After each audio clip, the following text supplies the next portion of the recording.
No. No. No. Scusi. Scusi. He's online now. Hello. Oh, hi. Buongiorno. Hello. What the fuck? Fresh pepper. It's a me, Mario. Buongiorno. A tweet. I have a tweet. Oh, a tweet. Oh. All right. Why would anyone listen to us? I don't know. Yep. Hmm.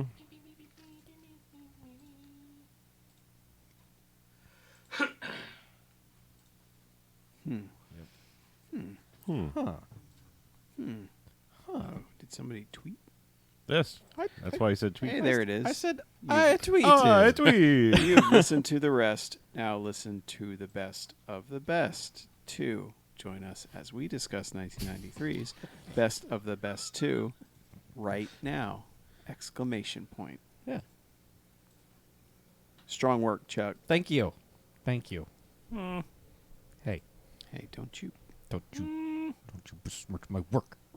So wait, so everybody thinks the nodding meme thing is Zach Galifianakis. What the fuck? What's wrong with Twitter? The who? What?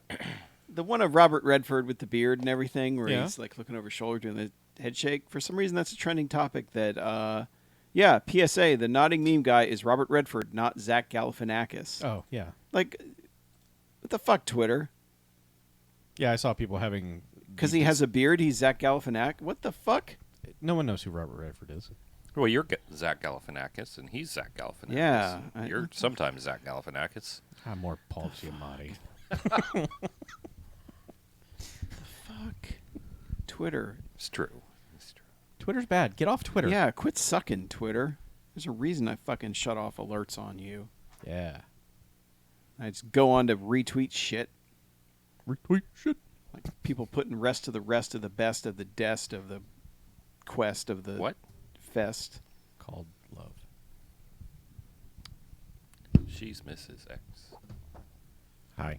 What are you doing? Hi. Wait, I was just fixing my mic. Yeah, what's going on, man? My mic was a little loose. Why are you fucking with your Yeah, mic? welcome My Little- mic sounds nice. little Oh, I loosey-goosey know over there? that one. Yeah. Nice. Nice mic.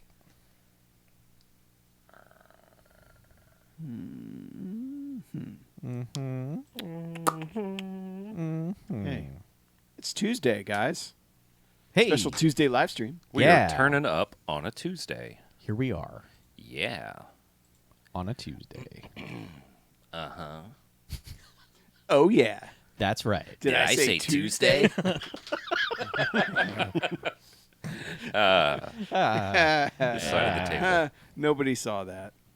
No, 2 people saw it. That's us. That's us. Ours running. Nathaniel Miller saw it. And eventually, like 46 other people will see it. Eventually. Eventually, Yeah. if they get this far into the episode. Hello, Nate, and welcome. He goes by Thaniel. Than. Than. Old Than. They call him Big Than. Do they? They do. They do. I heard You heard? from some people that they call him Big Than. You heard from the Millers, didn't you? Word you on the were street. discussing it with the Millers, and Yes. they were like, "Guess what, Big Than?" Oh wait, I'm not supposed to whisper in the mic. Sorry. I can do it now. I don't Oh, care. okay. No, all this gets cut. Whisper in the mic. Whoa, that's a loud whisper. I whisper weirdly. Mm-hmm. Yeah. You do. That was a very odd whisper. Yeah. Careless almost. I'm never gonna dance again. Hopefully, you'll never sing again either. Oh! I wasn't singing. It was a whisper. World star. Hop out. Guilty Jack. feet have got no rhythm.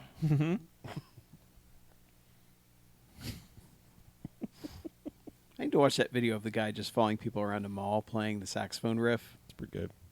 Bill's here. Bill's here. Man, remember malls? Yeah. Vaguely. I Man. remember my local Star Court. Yeah. Malls. Isn't that kind of the focus of Stranger Things season 3? It is. It is a large set piece. I should watch season 2. I recommend it. I like season 2. I don't think I can jump to season 3, can I? I wouldn't. I would not recommend that. Yeah. But we'll talk about that. I remember watching season 1 when Okay. it came out. I couldn't tell you much about it. All right. I don't remember where everything ended up except they got their friend back. But then he like vomited up evil stuff at the very end or something, and Yeah. That's a pretty good recap. Yeah. Yeah. There's something about lights. Sure. yeah, that's the right. Lights, the lights. Winona the Ryder lights, goes the crazy, but then lights, everyone's the like, "Oh no, you're not actually crazy because It works. Oh, you're just Winona Ryder. Yeah. Eccentric. yeah." But like, ask me what the Upside Down looked like, and I honestly couldn't tell you except maybe it was darker. Okay. Yeah, that's pretty accurate. It was Del Toro. And they left Barb there, and everyone was very mad that nobody gave a shit about Barb. They didn't leave Barb there. She died.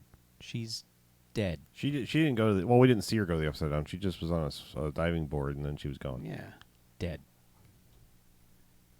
Get it through your goddamn skull. no, Barb is dead. Barb deserved better. Dead. Yes, she deserved to die, and I hope she burns in hell. Barb is going to come bursting out of the Gorgon like Yeah. Ron Perlman in fucking Pacific Rim. Yeah. Yes, that is. That's what's Yeah. going to happen. That's That's like the all end of of- season. That's the only. No, thing that's that going to be like happens the in last season 3. shot, and like when Stranger Things wraps, it'll just be like Barb just going, "I'm back, bitches." Stranger Things. I hope she says that right at the end. Stranger Things. Just like everyone's been waiting for the name drop the Yeah. entire Someone show. say it. It's just like, bam! It's Barb who gets it. She'll have like a mohawk. Yeah, yeah. She'll come in like Captain Marvel, just all Yeah. punkified. Yeah. She got her hair cut inside the Gorgon. That'd be pretty good. yeah, Pretty good. Yeah.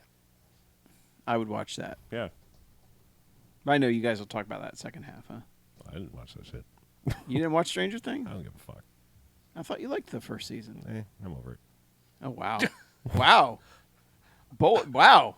I enjoyed it, but I'm over it. Eh, I'm done with things I like. I didn't like season 2, so Oh, okay. Oh, easy we'll to be see. over it. That's okay. Well, you could have said that. We'll talk about all this in the second. Are we? Okay. Yeah, we will. Yeah. Chuck will want to talk. That we're having I some watched bants here. all 8 episodes. Oh, I did too. Chuck binge watch. Oh, you did as well? There- Have you he's- seen season 2? Yes, What'd you think of it? I liked it. Oh, good. We I will enjoyed talk it. about this. Oh, I'm sorry. Am I stepping all over In the second our half? Second half? Yes. Yeah, but what if I'm not here for the second half? Well, I that's- just want to well, get then- your takes. Well, then you can always got 'em. listen to the second half. Oh, listen, what? yeah. Why would I listen to a podcast? Well, Christ. you could just When you aren't present, When- you're not a podcaster. You're an audience member. Am I? Yeah, On your that's way what happens. home. Yeah. if you decide to leave before the second half, just put your phone on the dashboard and play the live stream. Yeah. We'll be talking about it. Oh, okay. And look at that instead of the Well, road. If that's It'll- the it'll be like decision I that make, I'll Meatloaf go ahead song. and- yeah. And that's Yeah. not Paradise by your dashboard lights. Yeah. Oh. The one he wrote in the frozen food section. Right. yeah. It'll Objects be- in the rear view mirror. That was in the front. That was also in his car. He was driving down, looking at his phone, going like, "Well, Paradise by the dashboard light," and he's like, "Oh, look, objects in the rearview mirror. Maybe you're closer than they are." Yep. Mm. Of course, that was on 2 different bats out of hell, about 20 years apart. Yeah. but Still. whatever. He just spends a lot of time in his car. Yeah, he's Meatloaf. It explains it all, right? He's Meatloaf. He's Meatloaf. You get it. He spends a lot of time in his car. You know what that He means. drives by, someone just whispers in your ear, "That's Meatloaf." Yeah. Sitting down to watch the Meatloaf movie. He was in Black Dog. Yeah, he was. Oh yeah, I remember that movie. He was in the Rocky Horror Picture That was about Show. truckers. Yeah, was. About truckers. He was in the Tenacious D movie too. He was, yeah. Was it? Huh. Oh, good for him. Should we do it? Yeah. Yeah, let's do a podcast. Should we? I think we should. Yeah, we I think it's about time. Yeah, I vote Yeah. podcast. Okay.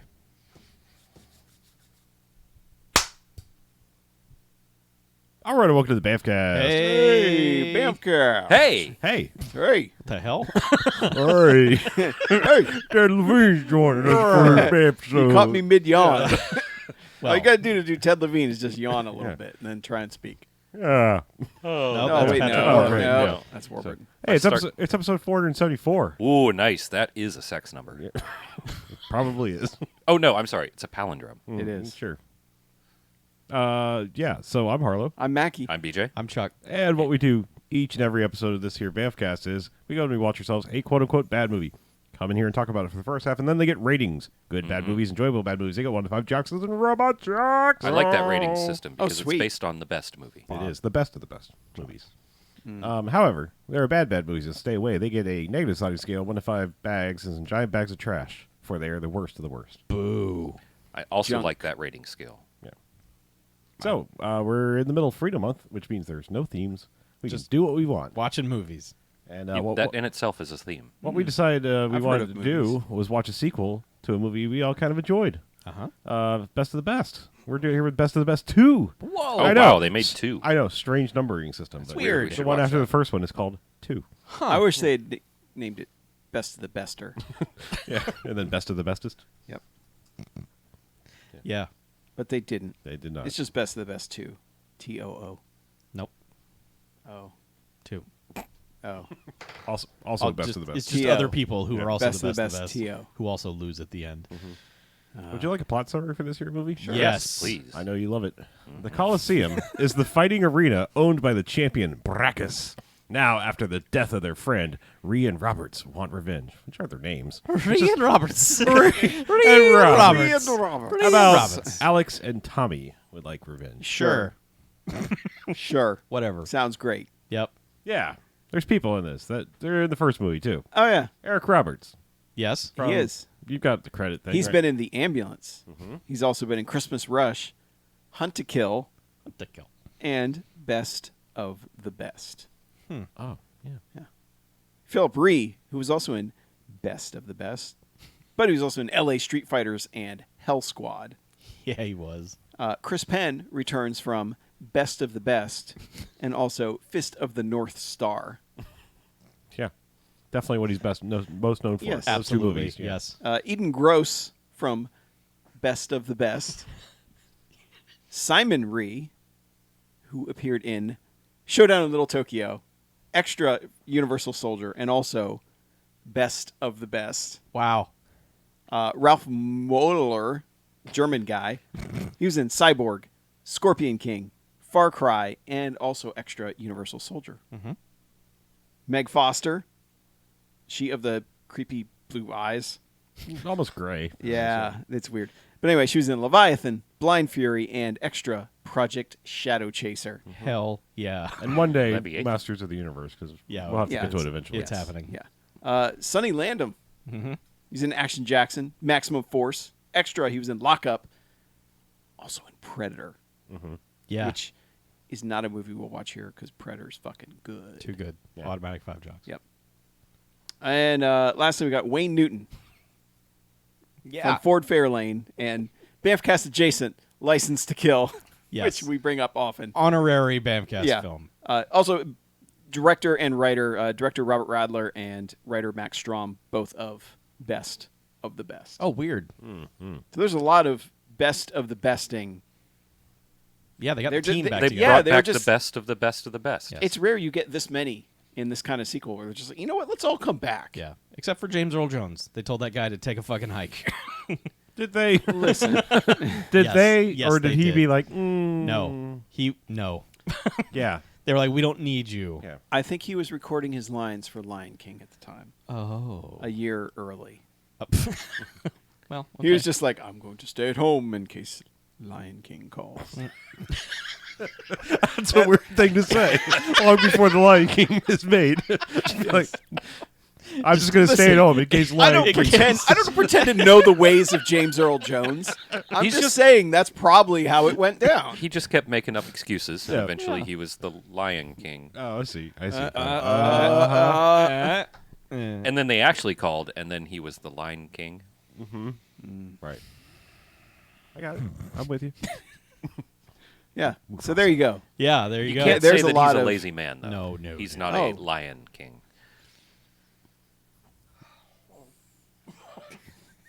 I made Chuck mad. I'm happy about this. You got any others? No, I'm done. You I'm done? I'm done. So that's Best of the Best too. Yeah. Yeah. It is, yeah. Yeah. So let's rate it. Let's rate it. Oh man, So where you, to know, begin? so you know how the first movie was pretty much just like, hey, these karate guys have to get together and learn to work as a team because they're on Team USA, and it's a disjointed, crazy team that doesn't want to work together. And eventually they are like, hey, we should probably work together, and then they still lose. That's kind of the best of the best. It is. This one, they're like, hey, fuck all that. What if, like, they're still kind of friends, but They open a they karate school open a together. karate school together. a But, dojo. but Chris Penn, the wild card, bitches, is just like, you know what? I think I'm going to go do some prize fighting in this underground coliseum in Las Vegas. Yeah. Where the rules are, you fight through 3 American Gladiator-esque kind of dudes, and then you get to fight the owner / master of the dojo, and then you get the casino. Yes. That's the rules. If you defeat the undefeated Ultimate Warrior Brachus, you get the deed to the Coliseum. Which is going to be real weird on the, like, how's that property exchange going to go? Like, here's this thing nobody's supposed to know about, and they're like, why are you signing this over? And it'd be like, I think it's like racing for pinks. is it? Yeah. Okay. It's just you get a thing and now it's yours. I think we're also viewing Vegas through modern lenses where, like, you know, there's some order, perhaps. Yeah, this You is know. early '90s Vegas. This Vegas You think This there is are rules shitty in Vegas. Vegas? shit. Yeah. Like the, This is Binion's Horseshoe Vegas. yeah, the Yeah, it corporation still hadn't moved in They, yet. they pretty much never go to, like, the Strip. They're, Oh, they're, no. They're Oh on no, they're Fremont in that Street. the Yeah. old shitty part of Vegas. They're in the The best part of shit. Vegas. Sure, Fremont yes. Street. Hell yeah. Yeah. Yeah. But anyway, yes, that's what's happening in this movie. Young Walter, who's Eric Roberts' kid, Yep. is up for his black belt, and they all are like, you could do it, Walter, and he doesn't. and he doesn't, and just like his True dad, to the first yeah. movie, Just he like his dad. fucking fails. Yeah, all these kids are like break all their boards. They have to kick a board. Like they do all their things, and they have some sparring, and then Yeah. they do this thing where like they kick up at a board and then have to break a concrete block. Just one, Yep, just one. and he can't do it. No, he cannot. And then they go out for They go to a Mexican restaurant, restaurant? and they give him the most heroic speech any loser kid has ever gotten in his life. yeah, pretty much. It's just like, you showed more heart in fucking sucking than anything He was. I've ever he seen. Fucking truly was like participation he trophies. was like the first millennial. Like, you suck, but Here's you're the best at sucking. yeah. No. Well, Yeah. Yeah. Anyway, here's a burrito, kid. right. Yep. So yeah, the kid sucks. The kid doesn't really get redemption for that. It's not like No, it's just he does one thing late in the movie that's just a distraction, but it's I like kind of thought we were going to get like a Lost World style thing where like at some point he was going to have to break a thing and save the day. yes, But bust through something to get to a thing that Thank Christ we don't. I don't know. It would have been fine. I would have been totally on board with that. Because here's the thing about this movie: like, it sets up a bunch of predictable stuff, and none of it really happens. No. Like, it's weird. It feels familiar, but everything that happens is not. It's strange like that. So, because it's very much one of those early '90s like martial arts things. Yeah. But it doesn't feel like any of those. It doesn't feel like that formulaic kind of thing. No, because there's a lot going on and weirdness to it because, Eric Roberts is dating Meg Foster, and he and Philip She's a Ree. sportscaster. Yeah, she's a sportscaster, and he and Philip Ree are going to go on a double date or something, and the kid who's just failed his black belt challenge is like going to have a babysitter, and he called the babysitter and canceled. It's just like, I don't need a babysitter, Dad. During that speech, when you told me that I was a loser, you said I was also a man, so I can stay here by myself. And he's like, no. When Chris Penn comes along, you go with him to his bowling league. Yeah, you're going Air bowling. quotes. And so he shows up a little bit later. He's like, hey, you're taking me to bowling. He's like, yeah, about that, kid. Not bowling, and you can't come. Which I don't. Why did he even stop by? I don't know. He was supposed to drop something off. Oh, Sure. okay. Well, But yeah, the kid ends up tagging along, and, he's like, listen, This kid. this is after like Chris Penn has already like been through like he fought like one dude. He basically broke all the rules. He fought one dude, kicked his ass. Yeah. And then it was like backstage with Brackus like, "Hey Brackus, you're a fucking punk. I'll take you right now." And Brackus is like, "Fine, tomorrow. Yeah. Fight me." We haven't really established what this club is like. Sure. The front of this club. Okay, so it's called the Stock Exchange, and it appears to be a dance club. But the further you go in, you enter the Coliseum, which is underground. It's like this pit in the ground, and just all these rich fucks sit around the giant pit and root for murder. Basically, It's kind of an amazing set. it's pretty. It is good. exactly how I would want this to actually happen. Yes, Like if these existed in real life, which Yeah. they might, but they do not exist in this fashion. probably not. It also has like, so the pit is sort of like octagonal but angled from floor to ceiling.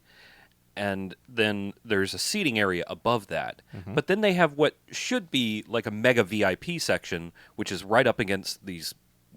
One of the walls is glass. Yeah. And so everybody can see in like ground level. Well, that should be the mega VIP section, but it turns out it's not. No, that's for the plebes. For the plebes, yeah. So you've got That's fucking awesome. You've is got what I'm that trying to audience say. side on one side. On the other side, you've got another glass wall, which is where Brackus sits, and he's got a fucking throne. Yeah, And he does. just sits in that throne like a fucking stud, just watching these fights. And there's little touches, like he's got like one of those little personal fans on the throne. They don't linger on anything. Like there's so much cool shit happening, Yeah. and they're just like, yeah, he's got a personal fan Yeah. because of course he does. And there's this giant switch that turns the Coliseum on that either Showgirls turn on or Wayne Newton turns on. Did we mention that Wayne Newton is like MC of the Coliseum? Wayne Newton- is the MC of this Coliseum. He's the hype Yep. man for everything, and he is fucking lit. Like like Mackie said when we were watching this, he is not above this movie. He's all in on everything that's I going don't on. think you spend like 60 years in Vegas and not, end up willing to do whatever on film for money. I guess that's the thing about like Wayne Newton. Like, did he come out of the womb a cheese ball, or did I this think like so. just, I think or did so. just like being in Vegas for like you said 50+ years just No, he's mold always. him into the cheese ball that he is? I think he's always been Yeah, this have guy. you never seen like young Wayne Newton? I mean, he's got the same goofy smile. Except Yeah. if something weird happened, like he literally used to sound like a girl. Yeah. and then all of a sudden one day it's like I've got Vegas smoker's voice. Yeah. and it's just it's He smoked a lot. I Probably probably probably from smoking. That and singing, Yeah, sure. Yeah. I'm saying 15 like, days I mean, a week. he had the big same kind of fake tan, goofy, big smile when he was like 15. You know, I saw him on an episode of like Bonanza or some shit. Yes. Yeah. And it's just like, oh hey, yeah, Yeah. it's Wayne Newton. He's cheesy. Yeah, but he's pretty much billed as the manager of this club. Like he runs the day-to-day operations of it and is the MC and is all in.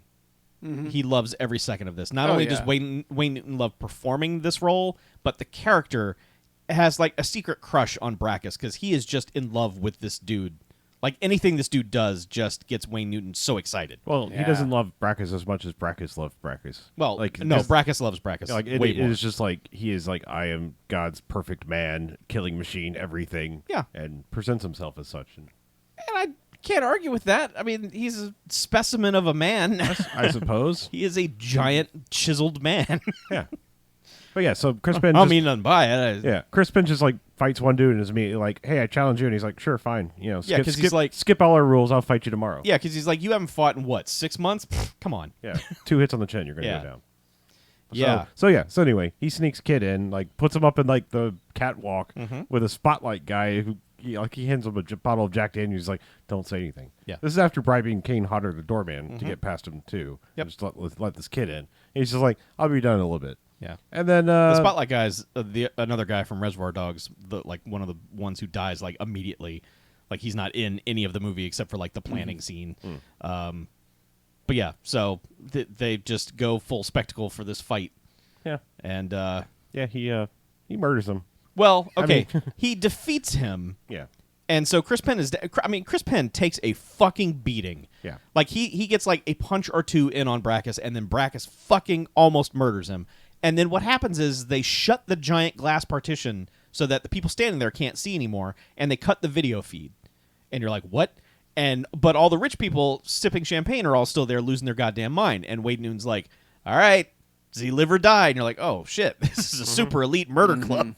And they're all like, boo, kill him. So yeah, Brackus murders Yeah, Chris Penn. he's got this move where he basically just like picks up the husk of the person he's defeated to hold his arm, holds his head in his arm, and then just like breaks his neck and drops him to the ground. Yep. So And of course, that's, like, the that's his kid thing. has seen all of this. Yeah, and then he's like, "Holy shit, get the fuck out of here!" and like runs out, and Kane Hunter gives chase for like 2 seconds, like, "Hey!"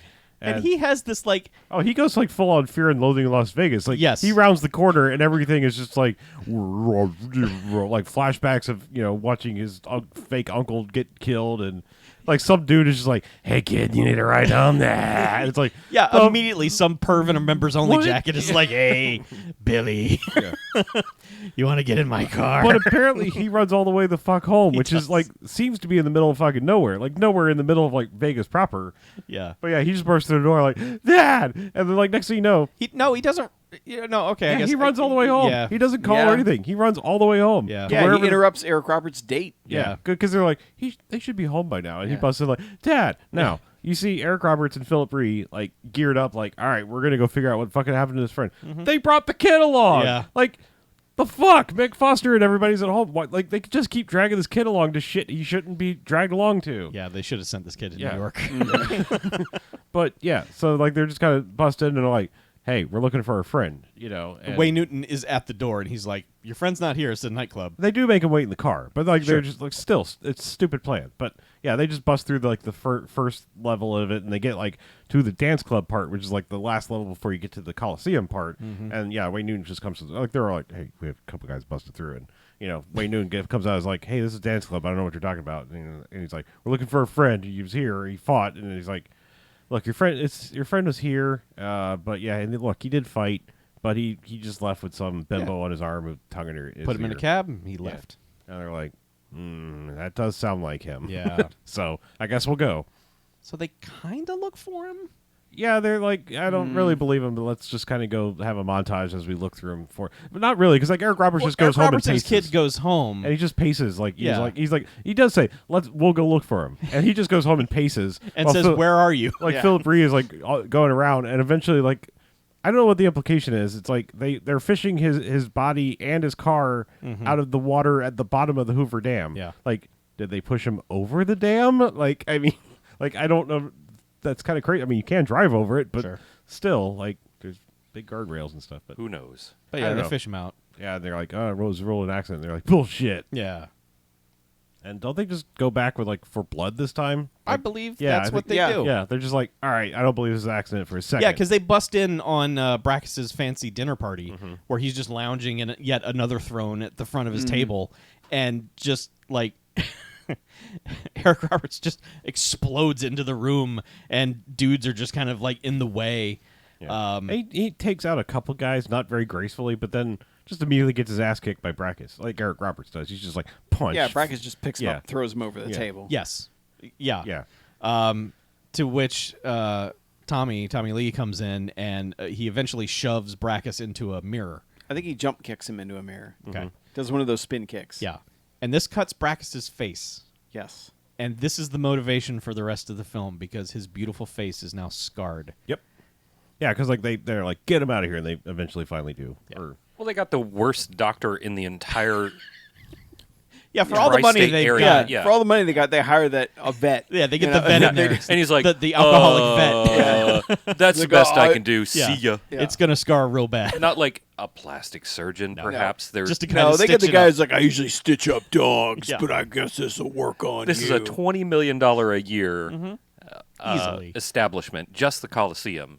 They are 4 hours from Los Angeles, where the best plastic surgeons in the world exist. Yep. Yeah, and they got Brad Dourif from Deadwood to come work on him. Yes. Yeah, Well, and that'll so do. the Put rest some tobacco spit on it. the rest of the movie, Brackus is just constantly looking at himself in a handheld mirror. Oh, that's the first. Touching his the very scar. first thing is like they had him like one of those cosmetic mirrors that's like ultra zoomed in. You know, Yeah. like the whatever. It's like the fucking Joker scene Yeah. in Batman in '89. He's Yeah, just he's like, like, the mirror, give me the mirror. I would say like not just the mirror. It's Yeah. like the shot is like it's like all he could do is just like it's giant and it's a huge scar. It's like, well, get the normal mirror that's not Yeah. convex. It's fine. Mm-hmm. You're fine, Brackus. You're still pretty. I believe also as they were getting thrown out, Eric Roberts says something stupid like, "My kid saw you murder that man," which is just like, you shouldn't have Well, said no, that. he tells it to him when he gets it. He's like, my son, I've got him as a witness. Yeah. And then Wayne Newton's Real just like, good guy. I got like 20, 40, 50 That's right. witnesses. Yeah. Yeah. Whatever. Yep. But yeah. So after they usher him out or they escape or I don't remember. Like I think they just kind of They like just throw him out. yeah. No, they get out and they get accosted by the set of guards, one of which who is wearing Chris Penn's hat. Right. Yes. That's and he's Gus. like, "Where'd you get that hat?" And he goes, "Oh, I got it in a will." Yeah. Then they fight those people too. Yeah. They Like, kick their now, asses. is it at this point? did the Korean dude show up for this fight, or because like No, they No. well That's they've way been, later. well no I'm saying they've been lurking around like Yeah, they saw saw him- him at the funeral. you saw you saw him on television that they're doing a show in Vegas because they're like, oh look, they're here. But yeah, then they show up at Chris Penn's funeral, and it's just like, hey, you're here, and they're like, do you need any help? And they're like, probably, but I don't know, not really. yeah And we got to figure some things out. yeah, Yeah, so, well, because they're basically like, we will murder people for you. yeah, Yeah. But And anyway, they're like, we're not going that far yet. somehow Not they, quite yet. somehow they get away, and Breakfast is just like, I want them all dead. Like, kill him, kill his kid. I just want the one who scarred me alive, so I can murder him. yes. And so like that's it. And Well, they give so the kid is leaving school one day, and they give chase to him, and he escapes into an airport. I think specifically they pass a sign that says he goes into Area 51. Yes. Yeah, which is just a normal military airport that yeah. he just rides his bike through. Like, He does, but the cops see this car stunting around this airport, and they're like, "Hey!" So they get pulled over, and that's how the kid gets out of there. Eric Roberts and the kid go to what's her face's place of business. 30 seconds before she's about to go on the air. well, I think it's just Eric Roberts. Is the kid there? I don't know. No, Yeah. it's just Eric Is it Roberts. just Eric Roberts? Yeah. Okay. And I don't understand what this outburst is. he's just like, you have to go on the air and tell them what they did. And she's like, I'm just a reporter. I don't have evidence. First, I'm a sportscaster. Yeah, I'm Second, reading scores. I need evidence. Yeah. My sources have to be vetted. This is how Yeah. journalism works. Yeah. And he's like, you don't even care that my friend's dead. Eric Roberts is just fuck you. How dare you? You have Yeah. betrayed me for the last time. Yeah. And she's like, he's like, all you care about is your job. And she's like, yeah, It's the only job I have. I kind of need it. yes. Yeah. I have to pay my Yeah. bills. I I'm not don't- going to go on the air and just say, there's a murder coliseum I don't in get Vegas. To, I don't get to What you hang can do out about and it. train every day like you, Eric Roberts.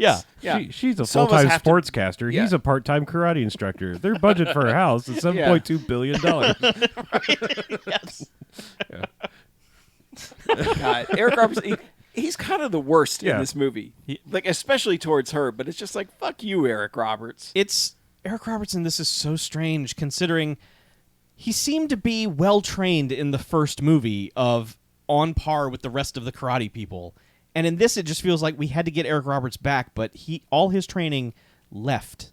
He seems like the weirdest odd man out in this movie, Well, even though he's very much supposed to be there.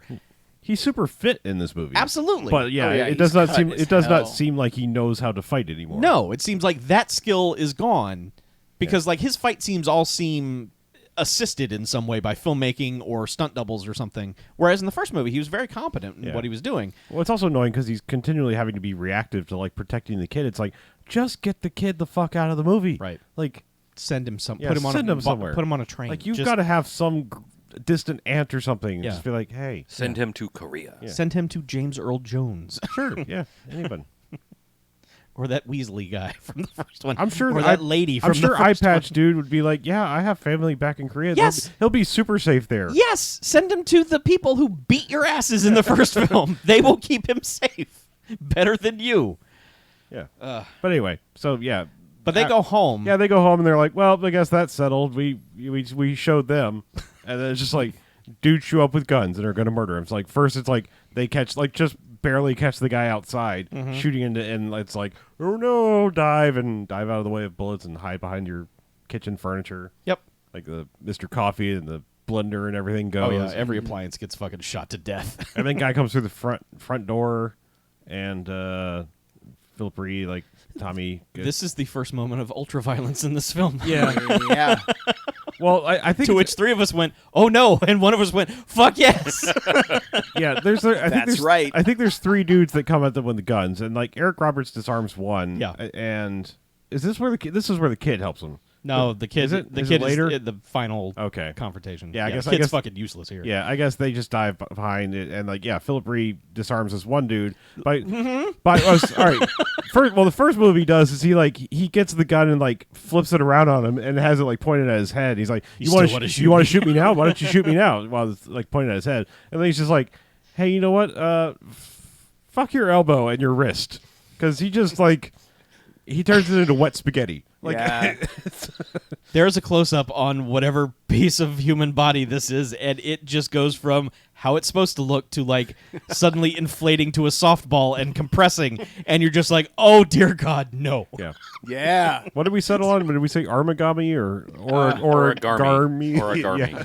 But yeah, he folds this guy's arm Oh. in places it's not supposed to. Oh, It's like twisted Yeah. and then Yeah. crushed. yes.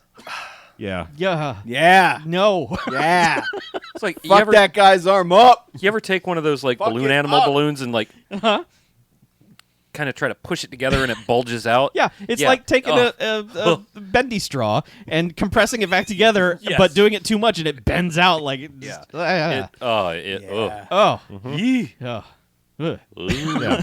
Love but then like Love some other like Eric Roberts, after he sees this horrific violence, is just like, oh yeah, I guess I can keep the gun out of the guy who ran out of Yeah, bullets. because there's one guy crawling over the kitchen counter where they're hiding, and he's coming over, and he yeah, kicks he that. gets that guy. But then like a third guy comes out and they're like, oh, we weren't prepared for this. Yeah, and, no, uh-oh. And this guy has like Eric Roberts like dead to rights with the gun, Mm-hmm. and the kid just kind of half-heartedly goes, "Hey, Dad, yeah," and like kicks the Nope. guy's gun. Nope. No. That's way That's, later. that's, Is it? That's at the That is way later. that's at the gas station. It's literally the Is it? Yes. Yes. Fuck. Well, did the kid do something here? No, No, the no. kid just hides under a fucking Alright. cabinet. Yeah. I don't know. Yeah. I don't know. know what They the fuck just it is. kind of like beat everybody up. Okay. Yeah, they And get the they drop get on out of everybody and eventually drive off. All right. Well, yeah, because the one dude's about to murder the one guy. Mm-hmm.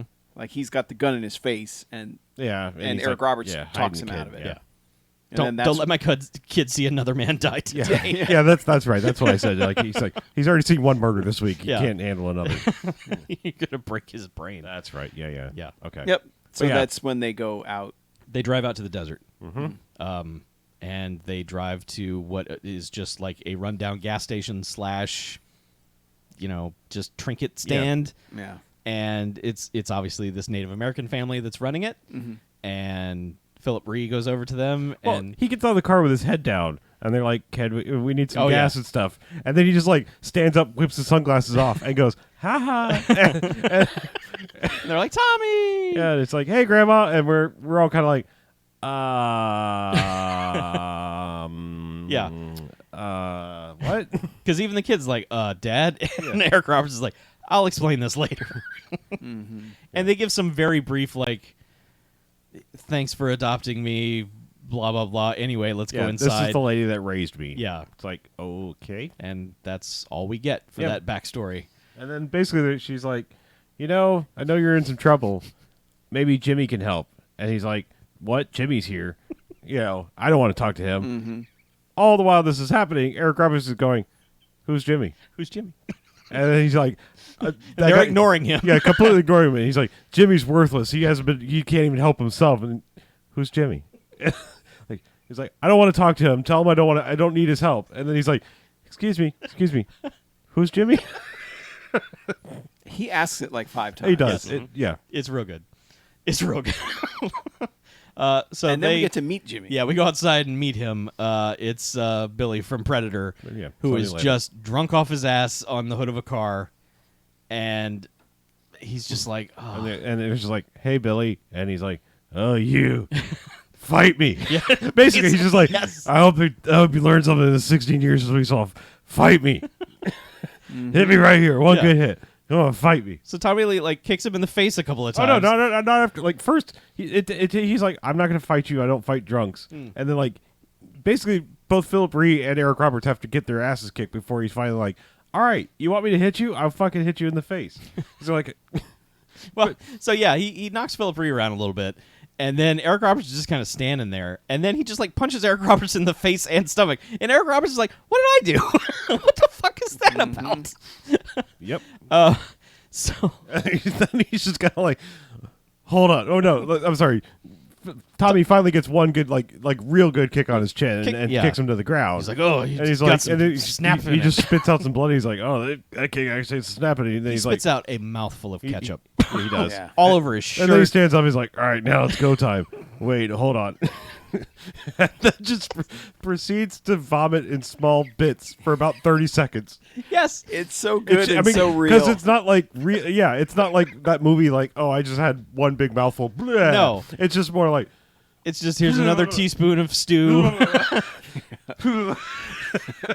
Yeah, doing like the hold on, wait. Yeah.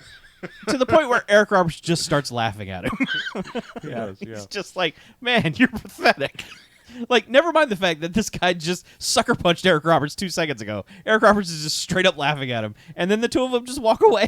They're just like, whatever, dude. Yeah. You're fucking terrible. He's just gone to the ground at this point, like wiping his mouth, just like, I'll be with you in a minute.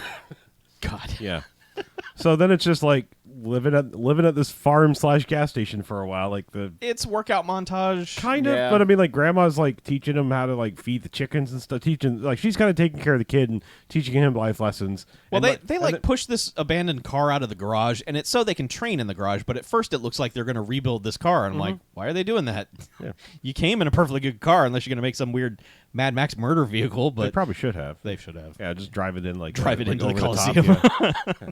But eventually, like the grandmother, which is actually Sonny Landham's mom, Yes. goes to like everyone just calls her grandma.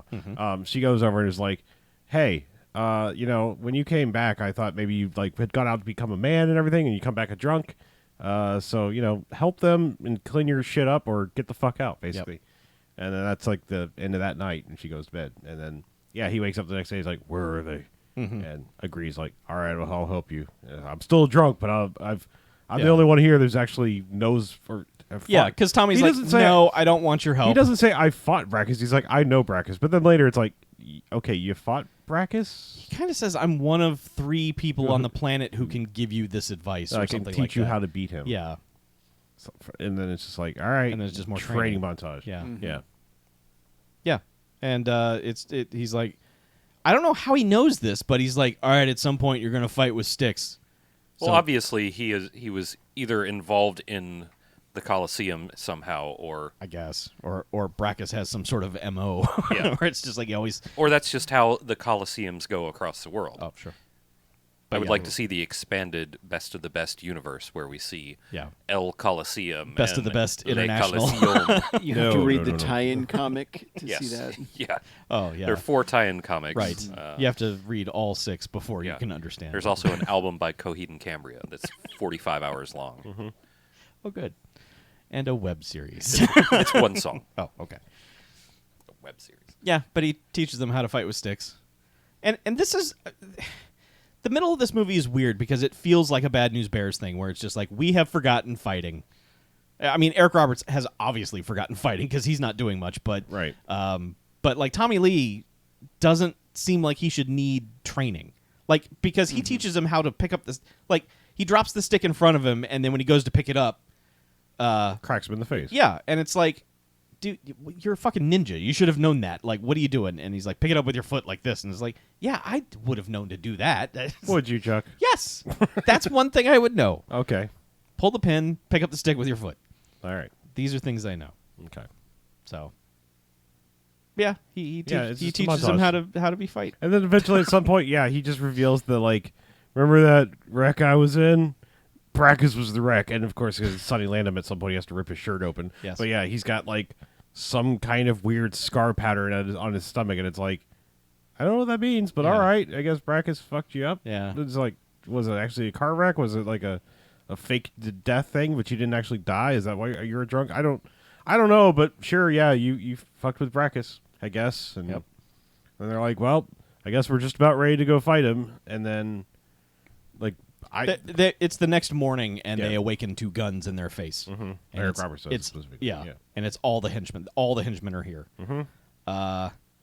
And yeah, they get the drop on him, and they take Tommy Lee, put him in the helicopter. The rest of them kill him, yeah. and Well, they're just pouring gas all over this place. And pouring gas on the gas station. yes, And then- which yeah. so the guy who stole Chris Penn's hat is inside with them. His job is to just basically murder them.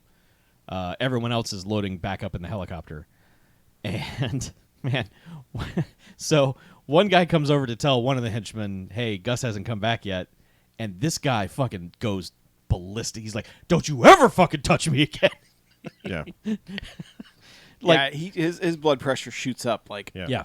It's 40 it's points. Patrick Kilpatrick, which you'd recognize. Yes. He's like one of that guys in this movie, and Yeah, every henchman is like, oh yeah, you. well, this guy's especially throughout the whole movie has been like mean mugging like everywhere. But this is like the only time where like one of the henchmen's like, hey, and yeah, he's just like, don't touch me, don't you ever touch me, hey, no, don't touch me. Yeah, but Yeah. we didn't mention two things that happened. Okay. One there is a moment where Tommy Lee and Eric Roberts are taken to a sweat lodge. Oh right. Yeah. Where they hallucinate, and Philip Ree basically has the flash forwards of the fight he's going to have. It's just him getting his ass beat. Like his vision is him getting. I'm pretty his ass sure beat. it's moments from the final fight that we actually see. No, because he's got a shirt on. In the, Okay. Yeah, for some reason he's just imagining Yeah. what must have been a beatdown. cut scene or something. Sure. I don't I know. Yeah, but he's there. They have that, and then the kid at some point, like so there's the grandma character who is fluent in English and is talking to the kid and teaching him all this stuff. But there's one older, elderly, Native American guy who just never says a word throughout the whole movie. Of course not. And he hands him a rattlesnake rattle with some feathers on it, and it's like it's a thing, and she explains what it means. And It's for the whole, courage. The whole thing of like courage. It's like he's like, yeah, I know what courage is. It's like not being afraid. She's like, no, it's about facing your fear and persevering anyway. doing the right thing, Doing even the though right you're thing. afraid. Yeah. Okay. Yeah. And this will, rattlesnakes can kill, but they can also save. And this can save you. And it's like, literally the next day it saves them because this is the point where, Yes. the guy has the gun on Eric Roberts, like dead to rights. Yep. And the kid is just, was on his knees behind him, just like tosses the rattlesnake rattle, like at the guy. So he's like, hey, what's that? And then, like, does a jump kick on the gun and basically allows Eric Roberts just to get the drop on the guy. And He like, kicks the gun, but the gun never leaves the dude's No, hand. it just goes up. Yeah. Yeah. And this is all Eric Roberts needs to get in there and, wrestle with the guy. And so that guy ends up getting shot. in the foot. Yeah. Yeah. And then the dudes in the helicopter are like, yeah, he did it. Yeah, finally. And, yeah. And inside they're like, they need to hear 3 more shots. The grandma gets stone cold killer, and she's like, they're expecting 3 more shots. Well, And Eric Roberts stands over this dude like, I'll put 3 more shots in him, and then looks at the Then kid he realizes he has his son standing next to him. like, okay, fine, Yeah. and just shoots 3 shots in the air. Yeah. yeah. Meanwhile, there's one dude like so out of the helicopter, like they were getting worried that this guy wasn't gonna wuss out and not shoot them. I guess. Yeah. Because like one guy was like, he should be done by now, and he's like, I'm gonna go check on him. And they're like, fuck it, we'll just light the gas. They'll die that way. And then this guy's like, Basically, he's like, he must not have made it. yeah, he must not have made it. And this one guy's like, well, I'm going to go check on him. And they're like, acceptable losses. Just light the shit on fire. This Yep. guy's just like, no, no. And just starts running to go check on his buddy, henchman guy. Yes. And then like there's this one bald dude guy who's just like standing outside the helicopter, and he's got a Zippo. And he's like, can I light it, boss? Please let me light it. Let me do it. And like he is so stoked to run up and like light the gas trail that's going to blow this thing up. Yeah. And does it. And the dude there's a great shot because the dude was like, no, we're not leaving a henchman behind. No henchman left behind. It's like running, sees the flame of the flame trail going towards it, and it's just like, uh-oh. and like doubles back real quick, but it's too late. Like the place just goes into splinters, you know. And so this guy's, I guess he's dead because they show him get blown back, and he's on the ground and never gets back up. Yeah. But Man, the bald guy gets back in the helicopter, and he just is like, I always told Gus smoking would kill him. Ha ha! And everyone in the helicopter is just like, this is the funniest shit they've ever heard. it's henchman humor. I guess. But they fly off.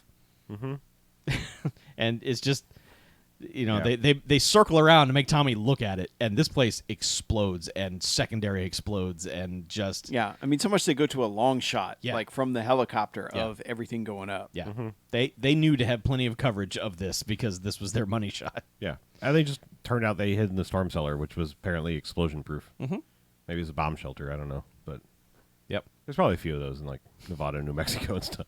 But yeah. But yeah, so they just come out and they're like, whew, sorry about this place. Yeah. Yeah. So sorry, Grandma. Yeah. Anyway, gotta You go. guys stay here. Me and my kid are going back to Yeah. Vegas. Anyway, gotta go. We didn't even mention they Sonny Landon tried to save him at first. He came out with a gun and Oh, started right, yeah. shooting and going Oh, yeah, crazy. that dude died. He did like he took out like one dude. Yes. And then just got shot all to hell. And like half his hand gets blown off, and Yes. he's still like produces a giant Billy still Billy takes knife. the dude out, yeah. He produces like Billy's knife from Predator from nowhere. Yep. And it's just like, I'm still gonna murder you, and yeah, it does. And then Yeah, it just kills gets, that one dude. and it Yes. still gets lit up. So yeah. So Grandma saw her son got shot right in front of her by a reindeer. Yeah. But yeah, they take Tommy Lee back to the Coliseum, and it's like, all right, you're gonna fight now, Yep. and you can't just go straight to Brackus, which is what you would think Brackus would want. He's just like, nope, you got to fight. Yeah, You fight way up the they're back ladder. to putting them on the show, which is Yeah. like, okay, you broke the rules for Chris Penn when that was just like he taunted you about being soft, and this guy cut your beautiful face, and you're like, yeah, no, Well, fight the gladiators. Wayne Newton is very good throughout most of the film in convincing Brackus to wait until we can make money at it. Like, Brackus several times has wanted to fight someone to death, Yeah. and Wayne Newton has always been like, no, wait for the Coliseum Yeah. so we can Business. make all the money. Business. Yeah. More like Wait Newton. Yes. Yes, more like that. I'm here for these hard hitting jokes. That's a good one. I know. That's why I said it. Donkey shame. Yeah. So they have like another little mini montage because like Brackus is working out in his place and Philip Reed's working out like in his place. Actually, no, I'm sorry. That happens after That's he, after the first Yeah, fight. that's after he defeats like all the gladiators. Yeah. Because he basically he fights all three gladiators in Man. one day. Yeah. Yeah, but that boxer he faces first. Oh, he just like God, they fucking wrecks that guy. yeah, Yep. he just Wayne Newton destroys that dude in like 20 seconds. Wayne Newton comes out and hypes this fight. Like, can a karate man defeat a boxer? I don't think so. So here we go. And man, Man, he that- murders this that man's boxer knee. plant like gets 2 punches that he gets to throw. Tommy dodges it and then just pops the knee right from the side and just guy crumples. Yep. Yep. And then he's like, "All right, I'm just gonna break all your limbs." It's weird because like I mean Philip Reed directed all the rest of the best of the best, all the rest of the best. Yes. But like he didn't direct the first two. No. But this is like something you would totally like. This is such a Bruce Lee moment of like sure. hype up this dude and then just be like wah and like fucking dead and Yep. broken and mangled. Yep. And that's what this guy is. It's just like in 20 seconds. It's like every Yeah. bone in his body is broken. Yep. Save one. Yes. And again, it's weird because like the rest of this movie is Philip Reed fighting in the Coliseum while Eric Roberts is slowly approaching the Coliseum. Like Eric Roberts is not the star of this movie, no. even though he's top billed. I mean, at some point, I actually asked, like, when they were lining everyone up at the gas station, like, I knew he was not in the next two best of the best. And I was like, that would be a really weird way to write, like, crazy, Yeah. but awesome at the same time. If that's how they had actually killed him in that scene. Well, they killed off Chris Penn. I mean, I you know. I'm just saying, like, that would have been kind of nuts to Yeah. be like, that's how you're out of the series, but it didn't happen. No. So.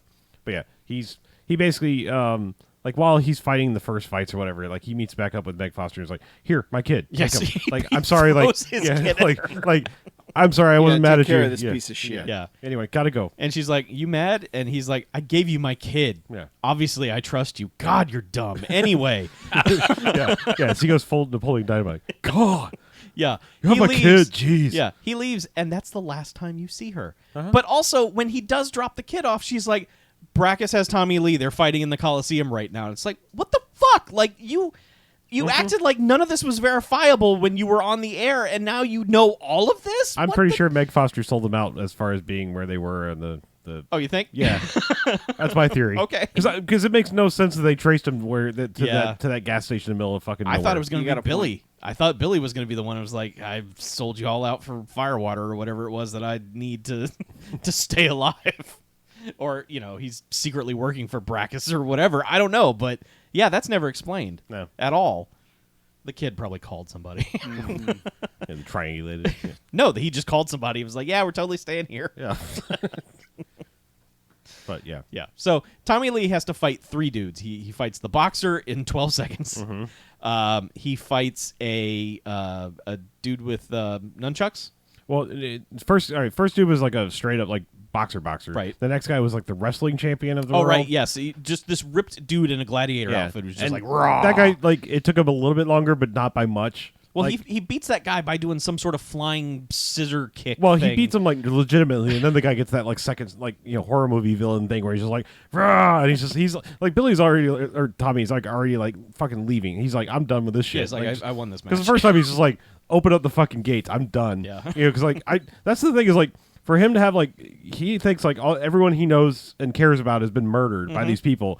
He shows a lot of restraint into not murdering like Wayne Newton and everybody else, and just like Playing by the rules that he's been- grabbing the mic and being like, this is fucking illegal. These people killed everyone I know. Like, it's very strange that he's just not, like, fucking with their entire program. Yeah, he should be like, I'm recording all your faces in my brain. You're all going to jail. Yeah. But, so, like, Especially you, Ron. So, like, he's like, first time he's like, open the fucking gate. I'm done. Yeah. And then, like, so they do. And then, like, second guy, he's just beelining for the gate. Like, you know, you're I don't even have to say it this time. You're just going to open it. And the guy, you know, gets that second wind Hulk thing. And he just does this, like, running thing where he, like, does a somersault double kick down on this guy, and he's done. And then just turns around and walks away again. Yeah. And the last guy is, like, a martial artist dude that has, like, steel nunchucks. And He's also the dude that murdered Billy.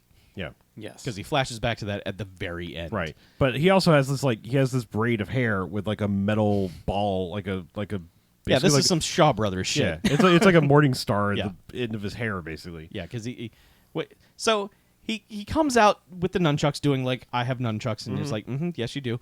And then he does, like, this tuck and roll into a fighting position, and the nunchucks are gone. Yeah, it turns out, like, well, he did a front flip, and he just dropped them on the ground and kept going. But it wasn't shot clearly enough that it was like, oh, he dropped the nunchucks because, you know, we have rules, but no rules also. I don't understand the rules of because, like, Coliseum. they are just laying on the ground later because, you know, they fight hand-to-hand for a while. He does just pick him back up. And that doesn't work. And then, like, you know, he's getting his ass kicked just hand to hand. So then he's like, oh, yeah, my hair thing, and beats him with the hair a little bit. One time, he's like, oh, you got the hair thing. Okay, fuck you. I'll just dodge that and punch you some more. And then he's like, oh, yeah, nunchucks over here. And then Tommy is very good at adapting. Like, he will get hit by whatever this person's strength is, and then immediately is like, no more of that.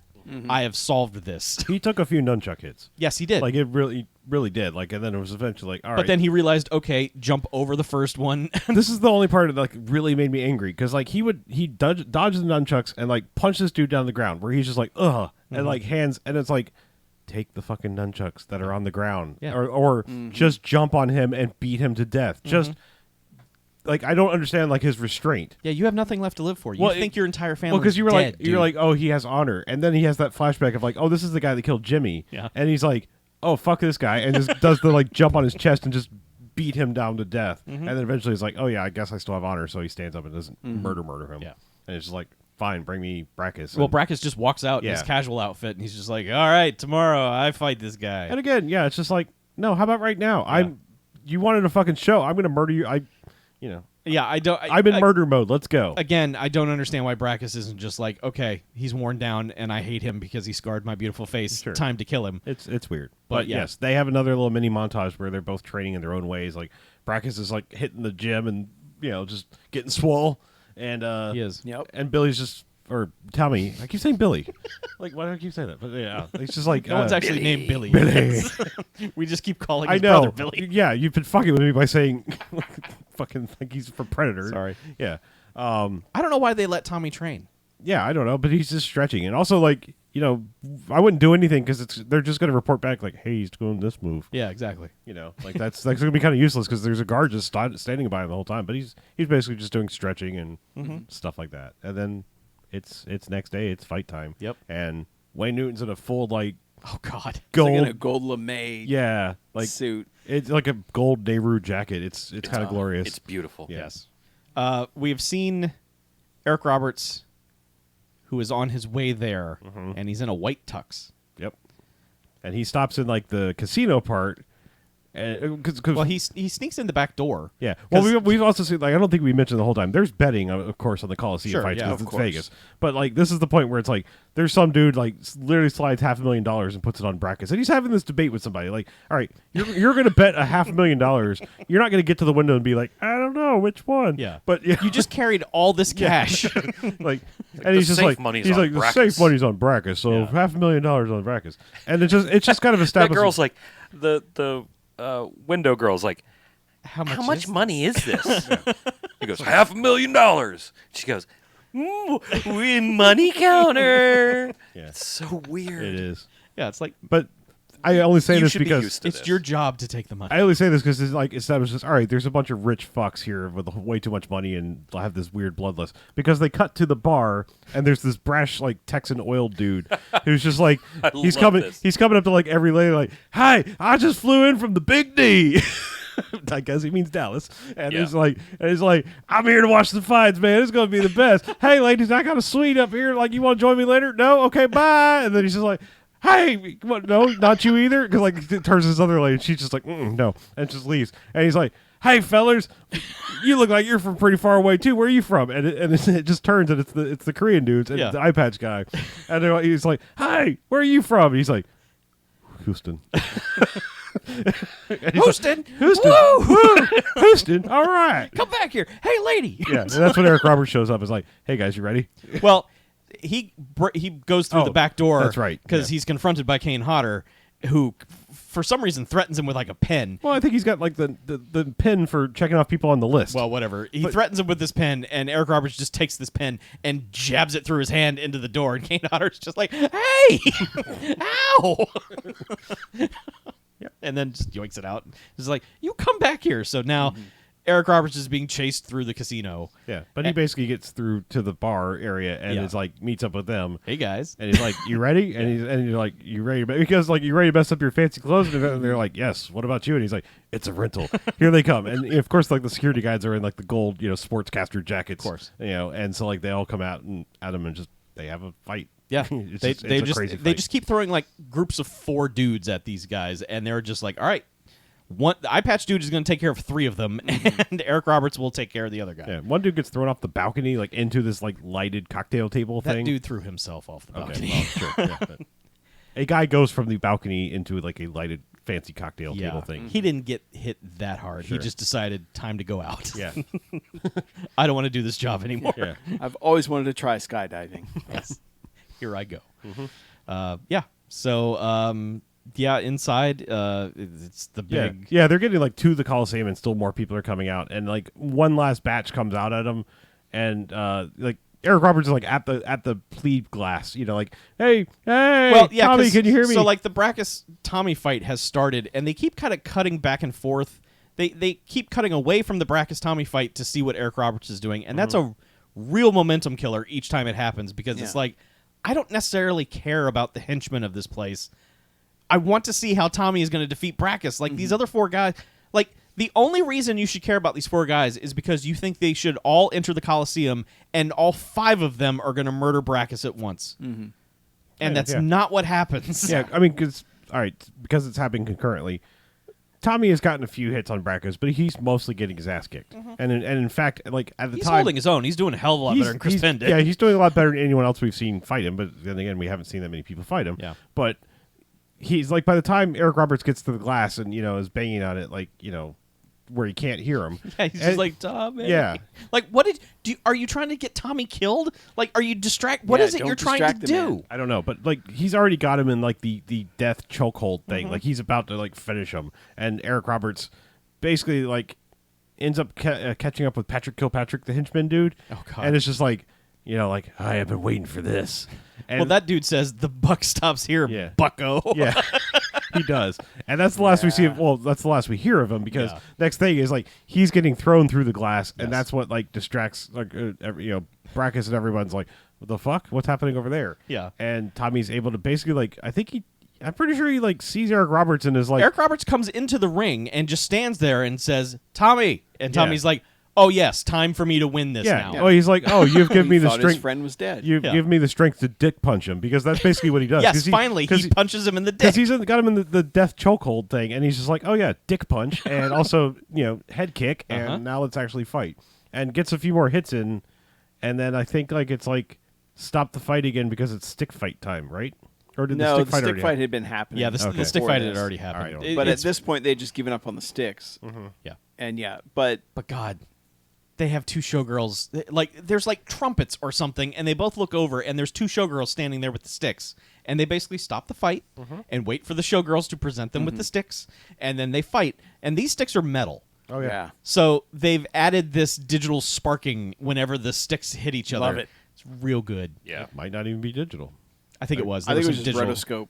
Yeah. Okay, Bullshit. maybe. Yeah. There was some digital film It looked pretty nice. FX credited I mean, at it's, the it end. was it's fun. not that hard to do. No, but it looks fine. But so that's cool. They fought with sticks, but eventually they're just like, fuck the sticks. So yeah, Tommy basically beats Brackus down and is just basically like, I win. and then it turns into the crowd is just like, kill him. Yeah, Kill him. And he tells him, "Stay down, and you live." Yeah.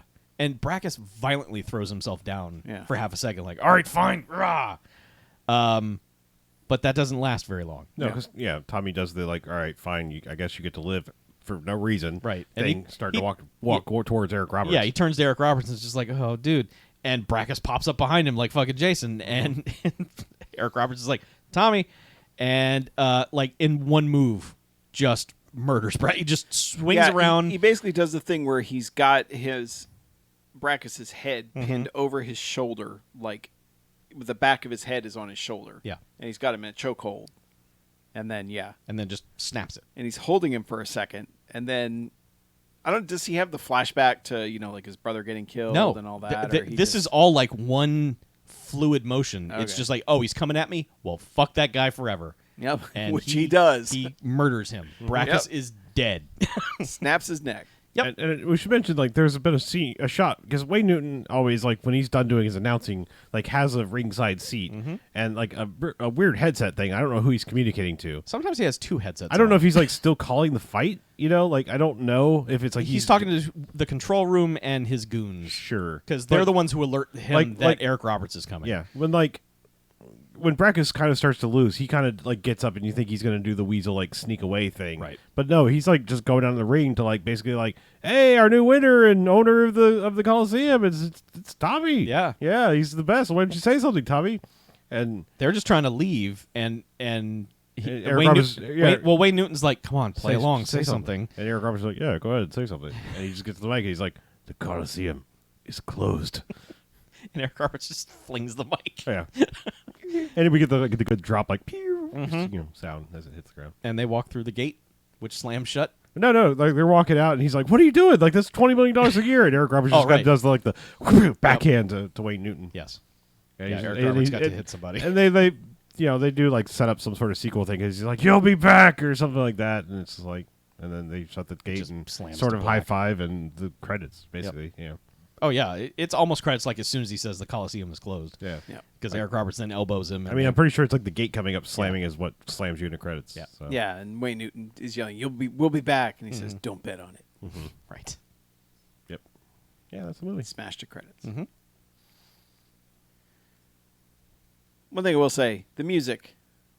This is like an episode of Matlock. The music is just trash. It's very Doogie Howser-esque. It's a Yeah. lone trumpet.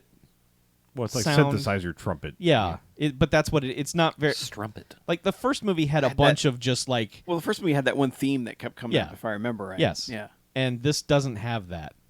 There's a bunch of songs credited at the end. I don't remember I think any, they're all songs that just when someone walked into the dance club, Maybe. that's a song you heard. I guess. Yeah, it's unfortunate because there's one cut to the dance club that it's a techno song sounding that sounds an awful lot like the Mortal Kombat Yeah. music. Like it's kind of Yeah, it just never gets there. That's kind of what all dance music sounded like. I back know, in but the there was like a early 90s. specific thing that Yeah. was like it Yeah. was so close to Mortal Kombat, You could shout Mortal Kombat to almost all those songs, Yes. and I do. as you should. Yeah, but you're right. The music in this is lousy. Yeah, if that's your bar for a movie, it's not good in that regard. No. But Sorry, Jens. I will go ahead and I'll go ahead and rate this. Okay. I may be alone in this. I may be alone in the lonest. But this is so much better than the first one to me. I fucking love this movie, Five Jocks. All right. I knew Yeah. he was going to say that. This is my kind of shit right here. Exactly. You're not alone. Yeah. That's where I'm at. This is exactly my kind of shit. Yep. The blood sport, kickboxer, like ring of death thing, and it's fucking great. Like I kind of knew I was gonna love this movie the second I saw the Coliseum set, and I was just like, that is fucking rad, and I can't believe they built that for this. Like this movie, the even though I think this movie's great, it's like I don't even like recall like Best of the Best. The first one was like never like listed in things like people didn't talk about it like they did Kickboxer and Bloodsport and all these like Right. it was just kind of like that's a kind of a mild video hit, not like, oh my god, Kickboxer, I've seen it a billion times. Right. Like this is just like one of those other things, and it's like for the fucking sequel to that to have this set and Wayne Newton, all this craziness, it's like it's nuts to me, and this is better in every conceivable way than the first one to me. Okay. I Yeah. like the first one. This is amazing. It's a weird place to take the sequel, Yeah. for sure, but Yeah, It's like Karate Kid 2. I mean, Kinda, kind of. yeah. It's like, first was just a straight up like, here's the rules of competition, and it's like, no, this is life or death shit. Yeah. That Yeah. dude's crazy, and he wants you to die. Yeah. Yeah, and I love that the villain's motivation is basically like, they gave me a small scar on Yes. my cheek. I must ruin his life and kill his family, and Yep. I want his family dead. yeah. Yeah. But I think what I like the dude getting his arm just shattered, and the one dude getting shot in the foot, just like there's just like guys. And Billy's half his hand going away. Yeah. too. Yeah. And the boxer getting Billy. his now, knee now fucking I'm doing wrecked. it now. Sonny Landham. Billy. Yeah. Shut up. James. The man has a name, Chuck. James. Jimmy. It's James. Jimmy. Who's Jimmy? It's James. Jimmy Landham. No, it's James. They say James. They don't say Jimmy. But there's just all the dumb stuff we want, and then some of the dumb stuff, like we complain about it, but it's still kind of hilarious, like just dragging his son around to all of these things. And it's like, no, put him in foster care and like save his Meg own foster life. care. Yeah, there you go. There it is. Yeah. Write that down. Yeah, but it's Episode title. it's a lot of fun. Yeah, and like I said, like if Underground Death Club fighting existed, this is exactly what I want it to look like. I want it to have like an elaborate set with a fucking pit and smoke machines and fire and just like basically Showgirls, basically Wayne professional wrestling, except they kill each other. Yeah. That's kind of what it is. Because I mean, the way Brackus enters the ring before he fights Tommy is just like, holy fuck, dude! This guy just needs like somebody playing fucking Dr. Feelgood over the thing, and just him like walking around the ring, getting everyone hyped. Well, Tommy Lee is in this. So. Yeah, there you go. Yeah. I mean, Nah. Yeah, yeah, it's great. 5 jocks. Yeah. I wish the kids' karate thing had paid off, like the breaking the brick Yeah. that really needed to pay off. Other than that, though, I don't think there's much wrong with this movie. It's like, I love Bloodsport. I love these type of underground fighting ring movies, and this is a good one. Like, it does things. And I mean, as in it goes places. It does, yes. I think I have to agree. I think this is a fiver, a 5 joxer, if you will. Mm-hmm. Cinco Joxo. Yes. Happy 5th of Jox Lie to you. God. I'm not gonna break the party and give it anything less. It's a 5 jocks movie, and I'll tell you exactly why it's a 5 jocks movie. As if us 3 didn't say it. Well, already. I have a couple problems with it. One being the music. The music is the least inspiring stuff. Yeah, I barely noticed that it sucked. That was Yeah. until I think it was like the last 10 minutes of the movie. Somebody said something about the Yeah. music. I was like, oh yeah, it does suck, huh? Yeah. Okay. This needed the music needed to be better. The finale of whatever the fuck Eric Roberts thought he was going to do by entering the ring and then just fucking standing there is like, I don't know if I would have been happy if he'd suddenly joined in and they both beat Brackus down, but him just standing there didn't seem to be the thing to do either. This movie doesn't know what to do with Eric Roberts. It's so strange. that's life. But Life like doesn't Eric know what to Roberts do. is just like, I'm gonna act the shit out of everything I'm in, every scene. It doesn't matter, like, if I'm the focus of the scene or not. I'm gonna act the shit out of it. That's fine. But the thing that I think makes me, I was sitting probably at a 4 the whole time. But the thing that I keep thinking about that makes me love this movie is when the underground fight club shutters all the windows and turns off the video feed and literally turns into a murder club. Also flips on like a fireplace flame around the outside too. Yeah, like flames surround the ring, and it's just like, man, fuck all these people. It's the worst, but also it's the coolest. So 5 jocks. I'm realizing a couple things. I said it parallels one of my favorite things. Like, I know to so many people it would be sacrilege to say Karate Kid 2 is better than Karate Kid Part 1. It's higher stakes. It's fucking great. Yeah. Don't get me wrong. I fucking love Karate Kid. I'm just saying Karate Kid 2 is better.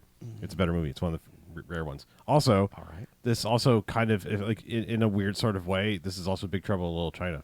And I don't mean that because because it's a million different things. No, I mean like our main star is kind of fucking worthless. Yeah. Like the guy you're like, hey, it's Eric Roberts. And then it's like, yeah, but at least Kurt Russell at the but- end fucking takes care of business.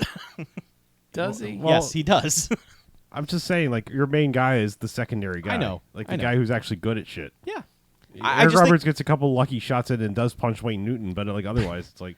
I just think it's weird because, like, he was very capable in the first movie. And Sure. I understand, like, you train for a while and then 4 years pass and you don't do any karate movies, so why would you retain it? Well, he did also, like, fuck up his arm, too, right? Like, or whatever. Have his arm fuck Sure. his shoulder. His shoulder. Popped his shoulder out, yeah. Yeah.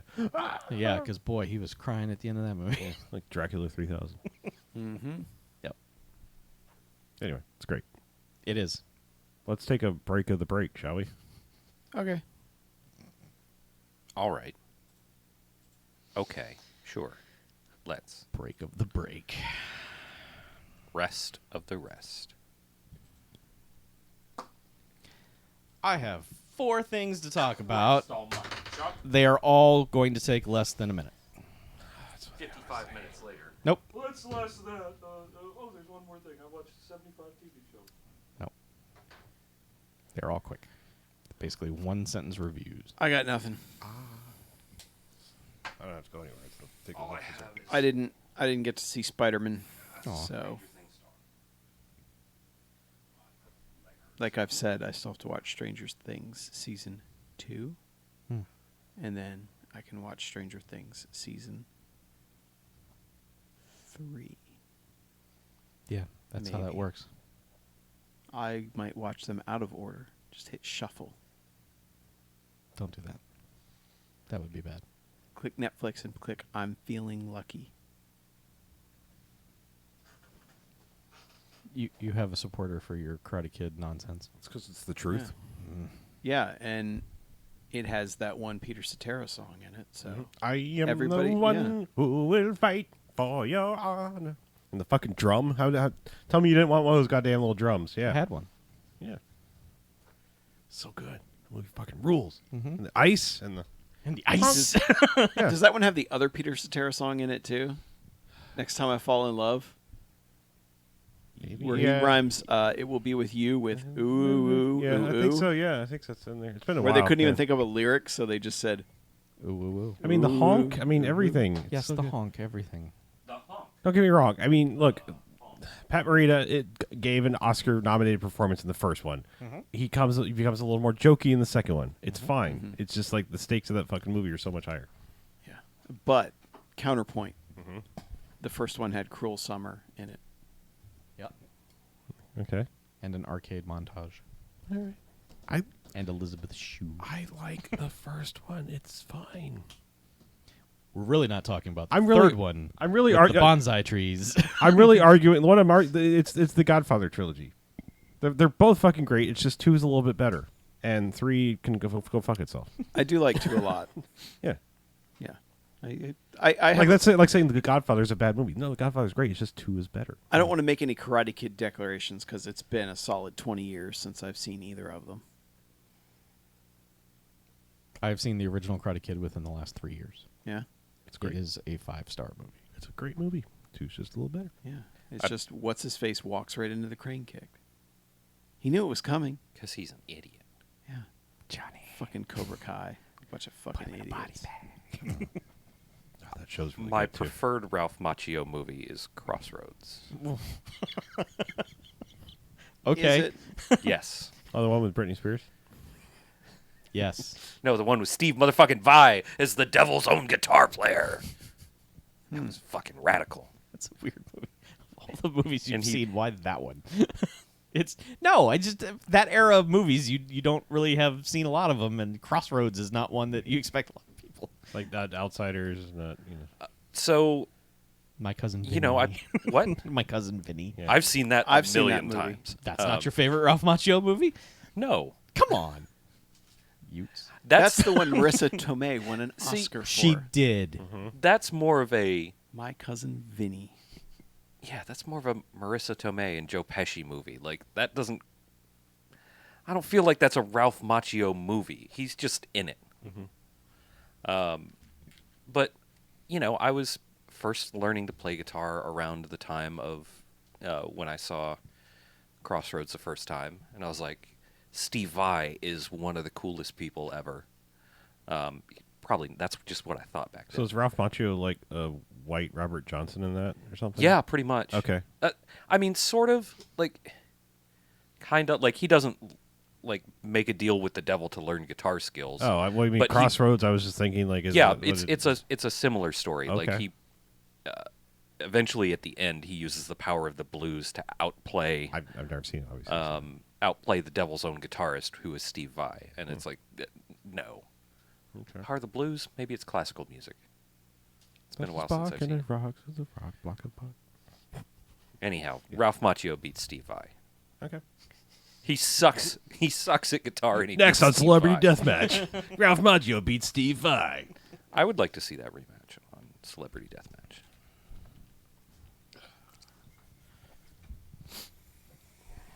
All right. 5 for the title of Best Guitarist.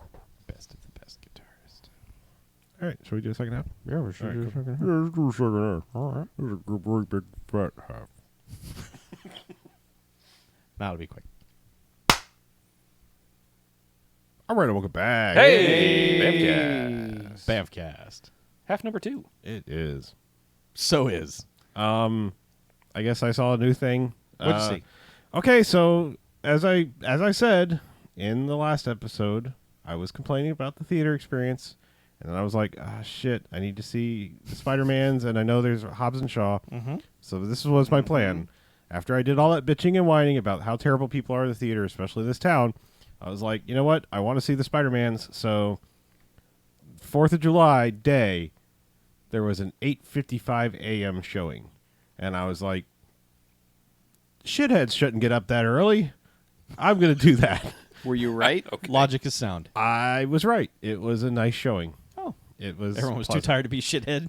I mean, it was weird that like people still came in with giant tubs of popcorn and nachos and candy, and I was like, it's 9 o'clock in the morning, you motherfuckers. What the hell? It's Like, the movie theater. That's what you do. You don't. Yeah. you get nachos? You don't break tradition. Have you ever had nachos at 9:30 in the morning? No. Movie It's theater nachos. fucking glorious. Nah. Okay. Live your best life. Have nachos whenever you Sound want. like waffle sticks or Popcorn for breakfast. Waffle sticks. Oh yeah, man. They should have breakfast foods. yeah. Yeah. Man, I would totally get breakfast foods at Yeah. a fucking. Bring your own breakfast foods. It's 9 o'clock in the morning. Who cares? You know what they need is like movie theater version of those. Is it Burger King has those like French toast Yeah, sticks? Yes. French toast dippers. Yeah. Those would be pretty good. Sonic in a has movie it theater. too. Yeah, Oh, that's yeah. fucking Get good. that- You could just go bring, like I said, bring your own. Nobody cares at that time of Sure. the day. That's fine. Yeah. But yeah, that's Spider-Man. Okay. No, yeah. no. I mean, I'm the only one that's seen it, so I mean, I have to be ultra vague. I really liked it, and I'm just going to open the floor up for questions. Does anybody have a question that they would like answered that will be you determine your own level of spoilerness? What were your feelings on Homecoming?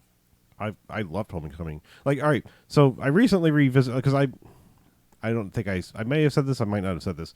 I basically rewatched all of the MCU movies except I skipped Guardians of the Galaxy, not because I don't like them, You've but seen them the most. I've seen them more times, and they're so divorced from everything else. Right. Like they're part of it, but they're not. You know, like it's like I know what happens in those. I'm trying to I want to see Captain Marvel and Homecoming and Infinity War over again because those are the ones I haven't seen the most.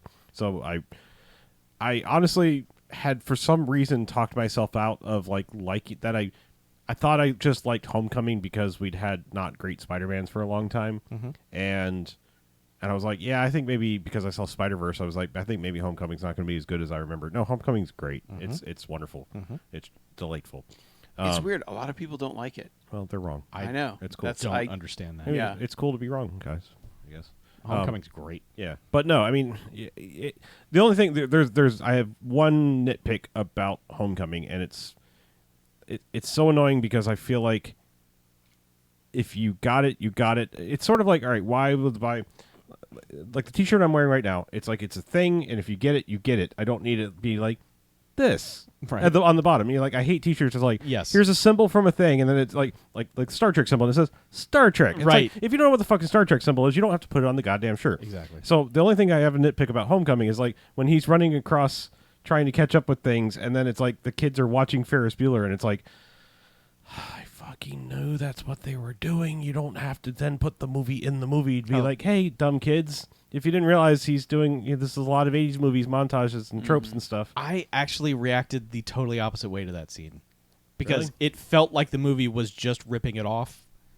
like just to. But not. there had been so many like. It just didn't John feel like Hughes a reference. It just felt like a haha. We're doing, and it was just like I guess.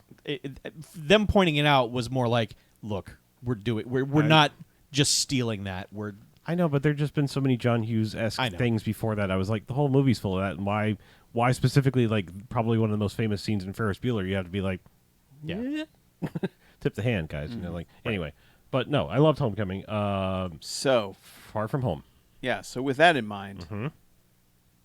how would you compare the two? Far From Home is vastly different. Like, they weren't, obviously they couldn't keep that going because it's a whole different world in the Marvel universe now. So you couldn't do that light, fluffy John Hughes thing anymore. It's got to be A serious. good fun time. Yeah. No, I mean, no. That being said, I will say that the opening scene. Well, all right. So there's cold open, and then the opening scene of the movie proper might sort of rub you the wrong way at first because it's if you were impacted by anything in Endgame, it feels like they're kind of like, hey, you fucking lamos for feeling anything.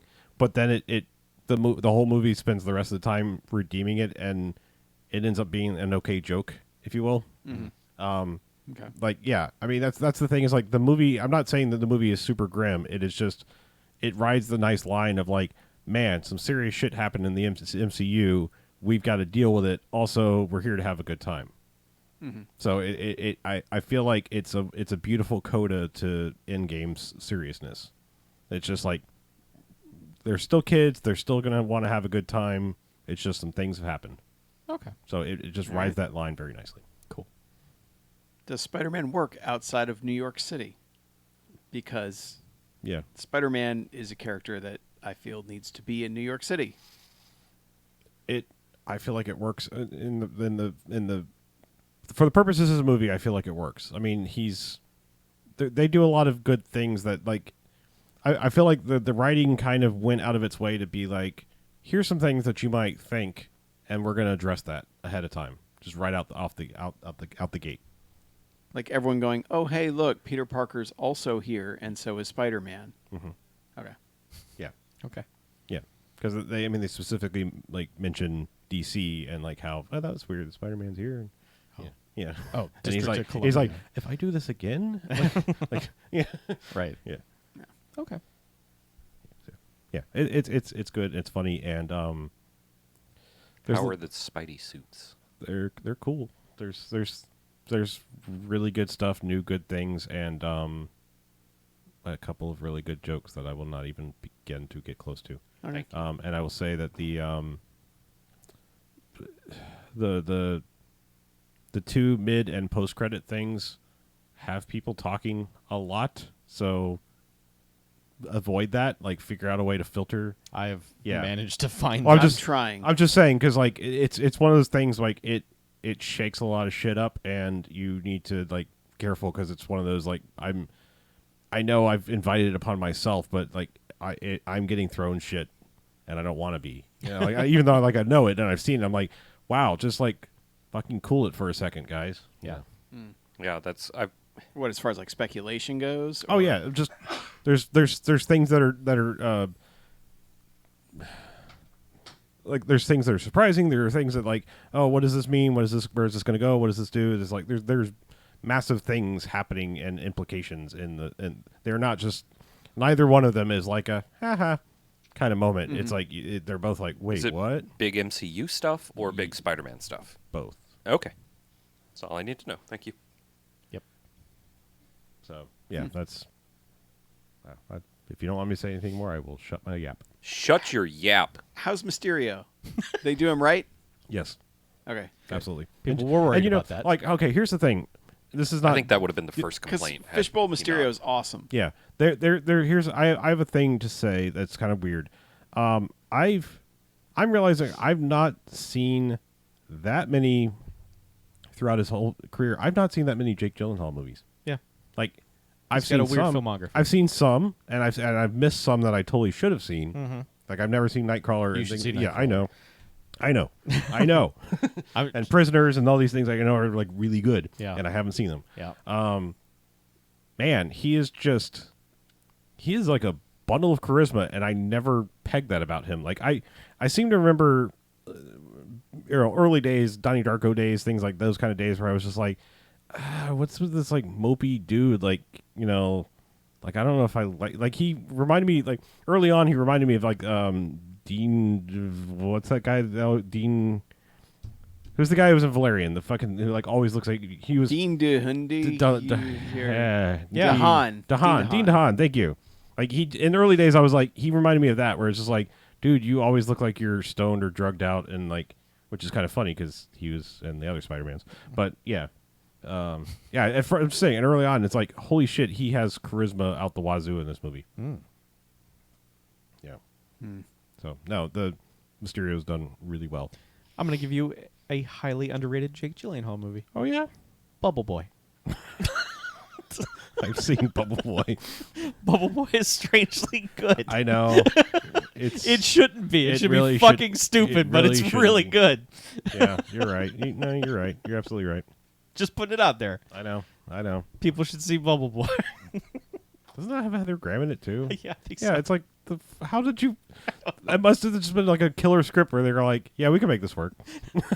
Yeah, because they somehow do. Yeah. So dumb. Yeah. No, you should see Far From Home as soon as you can. That's I need to. I will see it tomorrow. Oh, lucky. So I should take a sick day and see it tomorrow. if I can make it less than 24 hours from the recording of this podcast without being spoiled, I will not have to destroy the earth. I believe you can do it. I just have to stay off Twitter, I think. Okay. Twitter is a minefield. And Yeah. Facebook is relatively okay right now about spoilery things. Like, I haven't seen anything about Stranger Things Season 3 or Spinnerin. Strangely, I've learned that like the number one place I have to stay away from is I generally day to day love Google News. Like I like being able to say like I don't want these sources. I hide this topic. It's gotten worse about like I used to be able to just say like what right now don't show me sports. Period. Yeah. Don't give a shit. But like you can no longer just hide whole topics. Yeah. Part and parcel. But it's like luckily I generally just keep that tab closed if I know a big movie's coming because someone will just have a fucking spoiler bomb headline. We need to talk about this in this. It's Yeah. like, fuck you. Yeah, I have blocked so many sites like that. Was Mysterio killing Aunt May the right decision? Yeah. Yeah. Was it weird that Aunt May turned out to be Mysterio the whole time? What? Oh, that is mysterious. Yeah. Wow. Yeah. By the way, it was not Heather Graham. Was it Sarah Polly? Nope. Oh. Wait, what? Who was in Bubble Boy? Marley Shelton? Oh, okay. Oh, I know her. All right. Yeah, she's the third tier Heather Graham. Okay. I'm saying, Sorry, Marley. I'm just saying it goes Heather Graham, Sarah Polly because it's like you can make that mistake. And then, Yeah, sure. Marla Shelton. Yeah. This other Sarah or Heather Graham-esque person. Okay. Right. So, Chuck, yes, you watched some shit. I did. I watched some shit. What'd you watch? What'd you watch, buddy? I spent the 4th of July watching the 3rd season of Stranger Things. Yeah? Neat. How is it? It is excellent. It is an excellent season of television. I agree. I've also seen it. So I was not a fan of the 2nd season. It's watchable, but I was I think I talked about this before. The 2nd season very much felt like we did not expect there to be a 2nd season of this, but Netflix backed up a truck of money to our house, so we have to come up with something. And it just felt like spinning their wheels trying to come up with something and see what stuck. Now, there's a recap of Season 2 at the beginning of Season 3 that makes you think, holy shit, Season 2 was awesome. But trust me, it's not. It's just Can I ask a question? Did you recently rewatch Season 2? Or No, I watched it when it came out, and then... I'm trying to remember. Did they at any point ever give some sort of redemption to bemulleted asshole brother guy, the older brother, the redhead's older brother? I fucking hated that guy from the second he stepped on the screen. There's literally no way I'm going to answer that. I don't mean. I mean in Season 2. I honestly don't remember. Like, did he ever like start to come around in Season 2? Because I just remember like every time he was on screen, I was like, "Fucking die." In Season 2, you learn why he's such a piece of shit. Okay. You were given backstory enough to go, yeah, I understand it. Yeah, well, I mean, early on, I hated Steve Yes. so much. Everyone did. Yeah. But then by the end, you're like, yeah, And Steve. Steve is the best. Yeah. Steve is Well, fucking Steve is awesome. second best. Yes. Robin is the best. Yes, you're right. Robin is the best. Who's Robin? Robin's a new New character. character. She is Uma Thurman's daughter. Uma Thurman and Ethan Hawke's daughter. Yeah. Okay. Yeah. So She is adorable and hilarious. yeah. Here's the thing about Stranger Things season 3. There's a good chunk of dumb in it. There is some Oh, real yeah. just like you didn't even bother to try to figure out how that was going to happen. You just jumped from point A to point C and just said, "Trust us. Point B happened." Yeah, it puts a lot of. I haven't heard a lot of reaction from other people about it. Like, this is the most I've heard or seen discussed about it. I watched it. I was getting ready to go to bed Saturday night. Nope. And I was like, let me just catch the first episode of Stranger Things, see if I'm into it, Yeah. and then I'll watch the rest tomorrow. I didn't go to bed. Yeah. I started at like 2 a.m. and watched the entirety of Stranger Things. I think I went to sleep about 8 a.m. Yeah. The season 8, is 9 a.m.? compelling as shit. Yeah. Like it really everything that's happening is super interesting and relevant and but the thing about it is that like the Stranger Thingsness of it, especially in the third season, like it's relevant and important, but it's also I feel like that show just works because of the characters and moments that they have. This season is a vehicle for the characters, Yes. as opposed to, being a vehicle for a story. Yeah. Like It's- whatever the big bad is, I still don't even understand what the big bad is. Like what its motivation is or what it's doing or they explain it away so fast in a bunch of things where it's just like, "Oh, it wants to do that to that? Okay, whatever. I don't care. Just run. Just get away from it. That's all you can do." Like I don't understand the motivation of the evil thing at all. This is the Glengarry Glen Ross of Stranger Things seasons. yeah. But man, Always be running. yeah. Yes.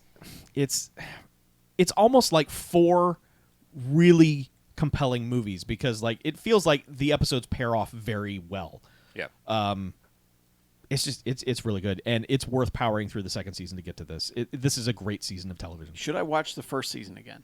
No, Because it's been since it came out that I watched it. I've watched each season one time and there's a lot of what's that guy's name? I don't remember who that guy is. Mm-hmm. By the end, you're kind of like, oh right, that happened, and then that's why he's like that. And Have you watched season 2? I've already No. forgotten. I have not seen season 2 yet. You should watch season 2. Season 2 will eventually remind you of season 1, and then I feel like season 2 came out right around when I started my new job, and I was Oh. like, well, never going to be able to watch that. right. Yeah. And then never did, and now it's season 3 already. Season 2 had a lot of filler. Season 3 is streamlined as shit, like almost to the point where I was not ready for it to be done. Like you're not finished telling the story. In a good way. Yeah. Yes. Okay. Like they have a lot more to tell, and they're obviously gonna do one more season. Right. But the one thing that I can say, and this is specific but not a spoiler, is the nature of the fight scenes in this show. Like whenever there's violence happening to a human being, it is some of the most violent, loud, visceral impact I think I've seen in something in a very long time, to where I was convinced that certain characters had been paralyzed after a fight scene or two. Like there's Yeah. one beatdown one character gets early on where I was like, where this person just gets beat in the kidney like a dozen times, like with just mega force. And yeah, Megaforce. Barry Bostwick. And it's like he's never going to be able to walk again. Like he's done, and then he's fine. But it's weird. The violence in the show is so impactful, but then it doesn't stick. That's strange. Except by the end, everyone is just a bloody mess. True. That's pretty good. Yeah, definitely. If you fell off maybe from season 2, you should watch season 3. It is terrific TV. And for everyone out there complaining that everything sucks and nothing is good, 8 episodes of Stranger Things is pretty Real good. fucking good. It is also chock full. Like, season 1, there was a lot of nostalgia. Season 2, it felt like they cranked it up from a 3 to an 8. Season 3 is cranked up to 11, Yeah. but I feel like it's played like it's tongue in cheek. Like there's specifically one scene that I've seen people complaining about. The one thing that I've seen people talking about is one particular scene where they just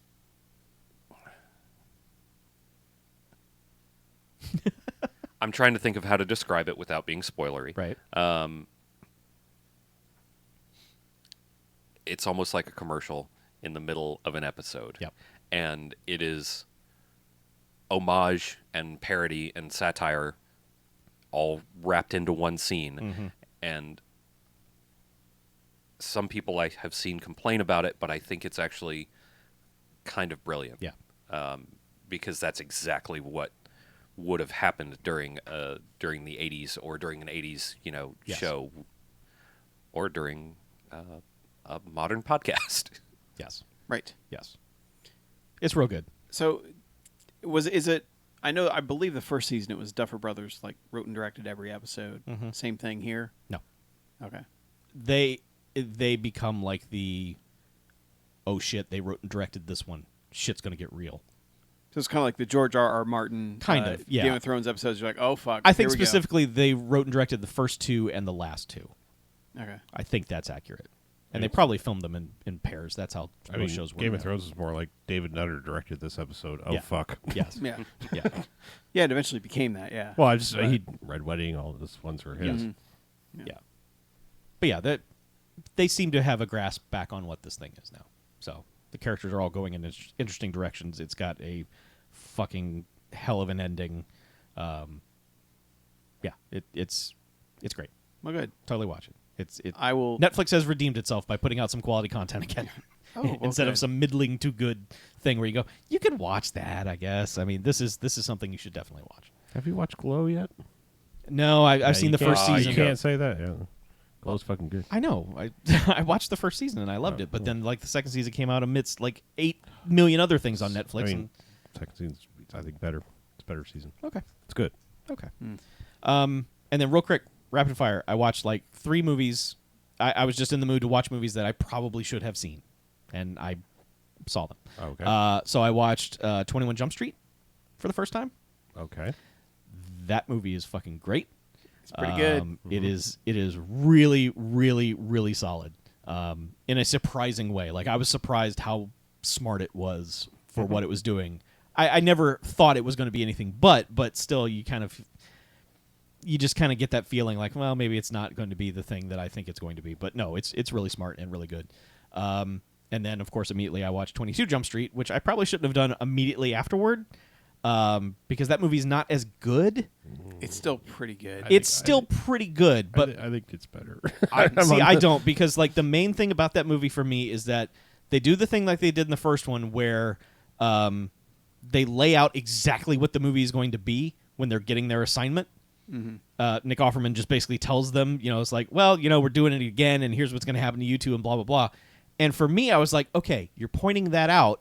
That means this movie's not going to do that. And instead, what it did was exactly the thing that Nick Offerman said they were going to do, and that was a little disappointing because that was basically doing the exact same thing every sequel does. And they didn't put enough spin on it for me to go, oh, okay, they just did the same thing.